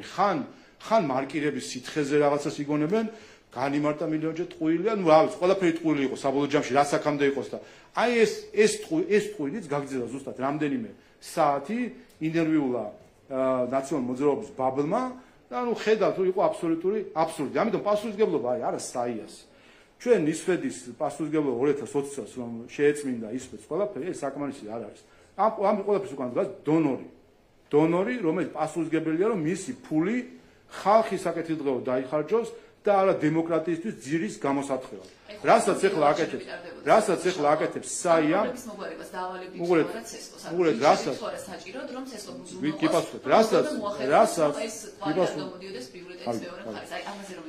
რასაც ეხლა საია აკეთებს, ეს არის დემოკრატიისთვის ძირის გამოთხრა და ეს არის ეხლა დონორების პასუხისგებლობა რომ შეაჩერონ ან დემოკრატიისთვის ძირის გამოთხრა და ქართული ხალხისთვის არჩევანის უფლების წარდგენა. რაც შეეხება ფურცელია ასეთი თუ ისეთი, ეგ მაგის გადაწყვეტა რომ დომებოდა წავიდოდით CESCO-ში და იქ ვიმუშავებდი. კიდე ერთხელ გეუბნებით, CESCO-ს ყავს 17 წევრი. აქედან 9 არის პარტიული. ერთი ჩვენ ვართ იმ პარტიულიდან. 8 არის აი ალესილი ოპოზიციონერები, გამოდიან და ლელოს პოლიცსაბჭოს წევრები და ყველაფერი. ყველა იქ იყვნენ, რა ვიცი, მე ზუსტად რა პროცედურა არის, მაგრამ ყველა იქ იყო, ფორმას დაამტკიცეს, ტესტი ჩაატარეს. ეუთოც იქ იყო, საელჩოც იქ იყო, ყველა იქ ნახევარ საქართველოში ტესტი ჩატარდა. თქვენ მიიღეთ მონაწილეობა სატესტო იმაში, რა ქვია, მოდელირებულ არჩევნებში, ასე ვთქვათ. ესე იგი, ნახევარმა საქართველოში მონაწილეობა მიიღო. ყველა ამას ხედავდა. 6-ჯერ ჩატარდა ასე 2021 წლიდან, ასე ჩატარდა და გაიღვიძა ერთ დილით საიას ხელმძღვანელობამ და ყავის მის დროს დამწუხრდა, რომ ვერაფერი ვერ მოიფიქრეს, რა უყონ ეს 1,100,000 ხმა როგორ გააუქმონ და როგორ წაართვან არჩევანი ქართულ ხალხს და მოიფიქრეს, რომ მოდი ახლა გაჟონვის მონიტორინგი ჩავატაროთ. ამიტომ ჩემი პასუხი არის, რომ დონორების პასუხისმგებლობა არის შეაჩერონ დემოკრატიისთვის ძირის გამო. თორემ რომ ჟონავდა ამას არ აღშვს. ეს არის თქვენი პასუხი. რომ ამისთვის იყო კონვერტი, ხა რა ვიცი, მე რა გითხრათ ახლა რა უშავდა რა. რომ არ უყურეთ, ის რომ არ უშავდა ამას 2021 წლიდან ამბობს ყველა, ასე ტარდება ეს ყველაფერი. და მეორე, მე აქ დავსი კითხვა, რომელიმე თქვენგანმა იგრძენით თავი თუ არა, რომ ფარულად არაძლევდით ხმას. არავის ესე არ უგზნია და რატო ფიქრობთ, რომ საიას ხელმძღვანელმა თქვენი ყველას გრძნობები უნდა შეიგრძნოს ახლა და ჩათვალოს, რომ უიმე თურმე თქვენ ფარულად არაძლევდით ხმას და იყავით რაღაც კონტროლის ქვეშ. ნუ აი ამ აბსურდამდე შესახებაც უნდა კითხოთ. კიდევ ერთხელ მეთიუ მილერი, სახელმწიფო დეპარტამენტის სპიკერი, იმეორებს, რომ შეერთებულ შტატებს აქვს კონსულტაცია ევროპელ პარტნიორებთან იმის შესახებ, თუ რა ფორმატი შეიძლება მოიძებნოს იმისთვის, რომ დაიწყოს საქართველოში ჩატარებული არჩევნების ამ საარჩევნო დარღვევების გამოძიება. თქვენი პოზიცია როგორი იქნება ამ საერთაშორისო ჩვენ არ ვიცით რა ფორმატი შეიძლება შემოგთავაზონ პარტნიორებმა, მაგრამ თქვენი თანხმობა იქნება მნიშვნელოვანი. რა იქნება ქართული ოცნების პოზიცია და თუ ეს უარია, რატომ უარი? თუ არაფრის შეშინიათ, თუ ფიქრობთ, რომ პრობლემა არ არის არც ფარულობის, არც რაიმე სხვა მიმართულებით, მაშინ რატომ შეიძლება იყოს მართალი პარტია იმის წინააღმდეგი, რომ საერთაშორისო პარტნიორებმა შეამოწმონ თქვენ მიერ ჩატარებული არჩევნების შესაბამისობა სტანდარტებთან? მიზეზი არის ორი. პირველი ეს არის ეუთოოდირის დასკვნა, რომელზეც ჩვენ გვესმოდა მანამდე, რომ ჩვენი უცხოელი მეგობრებისთვის იქნებოდა საფუძველი, საკუთარი ასე ვთქვათ, დასკვნების გამოსატანად და ეხლა როგორც აღმოჩნდა, ზოგიერთ სურს რევიზია ეუთოოდირის დასკვნის. და უნდა რომ გასცდეს ეუთოოდირის დასკვნას და დამატებითი საკითხები მოიფიქროს. ასე არ ხდება. ითქვა ეუთოოდირის დასკვნა და ანგარიში ყველამ კეთილი ინებოს და მიყვეს ეუთოოდირის ანგარიშს. ეუთოოდირის ანგარიში არის კაფიო. საქართველოს არჩევნების შედგა, საქართველოს ყავს არჩეული ხელისუფლება. ეს დაიწერა და ეს ითქვა ზეპირადაც.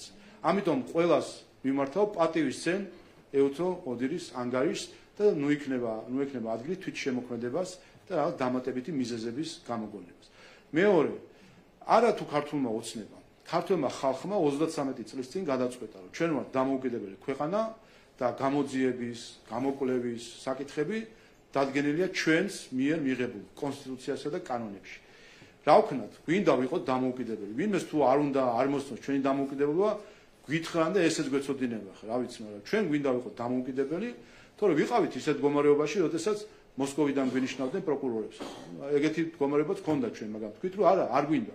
ჩვენ გვინდა სუვერენიტეტი და გვინდა რომ ჩვენ ვიყოთ ჩვენივე თავის, ასე ვთქვათ, ბატონ პატრონები ამ ხრივ ერთი და მეორე, არ არსებობს არც ერთი მიზეზი, რომ ვინმეს ეჭვი შეეპაროს ქართული მართლმსაჯულების კეთილსინდისწრებაში. შეერთებული შტატები ევროპელ პარტნიორებთან კონსულტაციას აწარმოებს, ეს არის ამაუცილებლობა მათი მხრიდან და საბოლოოდ ქართული ოცნება მაინც არ დაეთანხმება არც ერთ ფორმატს, რომელიც შეიძლება შემოგთავაზონ პარტნიორებმა. პირველი, ასეთ ნებისმიერ აზრს არ აქვს საფუძველი, პირველია, საფუძველს მოკლებული არის ასეთი სურვილებიც კი, ვინაიდან თუ კი ისინი პატიოსნად მიყვებიან პატიოსნად შეასრულებენ თავის სიტყვას და მიდგომას, რომ ეფუძნებიან ეუთოოდირის დასკვნას, ეუთოოდირის დასკვნა არანაირ სივრცეს არ ითხოვს იმისთვის, რომ რაღაც განსაკუთრებული ღონისძიებები უნდა ჩატარდეს და მეორე, ჩვენ ხომ გვესმის ხოლმე განცხადებებში, რომ ყველა აღიარებს, აი ხო არის თავისუფალი და სამართლიანი ფორმულას ვეძებთ. სხვა ფორმულა ნამდვილად არსებობს საქართველოს მიმართებაში, როდესაც ყველა უცხოელი ამბობს, რომ პატივისცემს ჩვენს სუვერენიტეტს და ტერიტორიულ მთლიანობას. ეს ფორმულა ხომ გაგიგონიათ თქვენ? ხომ? სუვერენიტეტი და ტერიტორიული მთლიანობა. აი ახლა გამოჩნდება პატივცემი თუ არა ჩვენს სუვერენიტეტს. გავიდეთ. ლელოს წევრი თამარ შიოლაშვილი თვითონ ამ პარტიას ამხელს, ეს ადამიანი საალკო კომისიის წევრი ამბობს და იყო და ამბობს, რომ იღებდა დირექტივებს პარტიიდან, რომ როგორმე ხელი შეეშალა საარჩევნო პროცესისთვის, აი თქვენ როგორ შეაფასებთ? ხო, ნუ ეგ არაფერი არ არის გასაკვირი, ვინაიდან ჩვენ ამაზე ვლაპარაკობთ და ზუსტად კარგია რომ ლელოზე საუბრობთ. თქვენ გახსოვთ ერთ-ერთი შერევა სხვა შორის ოდირის არის ის, რომ ჩვენ შევცვალეთ კანონი მხრივ, რომ მოადგილე, ოპოზიციური მოადგილე ავტომატურად არ ხდება ცესკოს თავმჯდომარე. და ზუსტად ეს უთხარი ჩვენ მათი სურვილები არის ტექნიკური საკითხი, ჩვენმა პოლიტიკური პასუხისმგებლობა. ხო გამოჩნდა სინამდვილეში ლელოს ცესკოს წევრი რითი არის დაკავებული. მითითებების მიცემით სხვადასხვა ადამიანებისთვის, იმიტომ ის არის პოლიტიკური, რაც რითაც არ ღვევს სხვათა შორის კანონს, ოდესაც ის პოლიტიკური გამოსვლებით ხასიათდება ხოლმე, ვინაიდან როცა ხდებით ცესკოს წევრი, უნდა გახდე აპარტიული, ეს არის წესი ცესკოს. ნაცვლად ამისა, ლელოს წარმომადგენელი არის პოლიცსაბჭოს წევრი და ამის მეგონი კანდიდატი არ იყო, მაგრამ ყოველ შემთხვევაში აქტიური არის პოლიტიკურად. ეს ადასტურებს იმას, თუ რა შეიძლება მომხდარიყო ჩვენ ის მავნე ნორმალ დაგვეტოვებინა, მოხდებოდა ის, რომ არ აგვარჩევინებდნენ ცესკოს თავმჯდომარეს და ეს არჩევნები ჩატარდებოდა ლელოს ხელმძღვანელობით. აი იმ ლელოსი ზუსტად როგორც ჩანს ესეთ მითითებებს რომ იძლევია. უნდა გავიდე რა ბოდიში. მადლობა. მე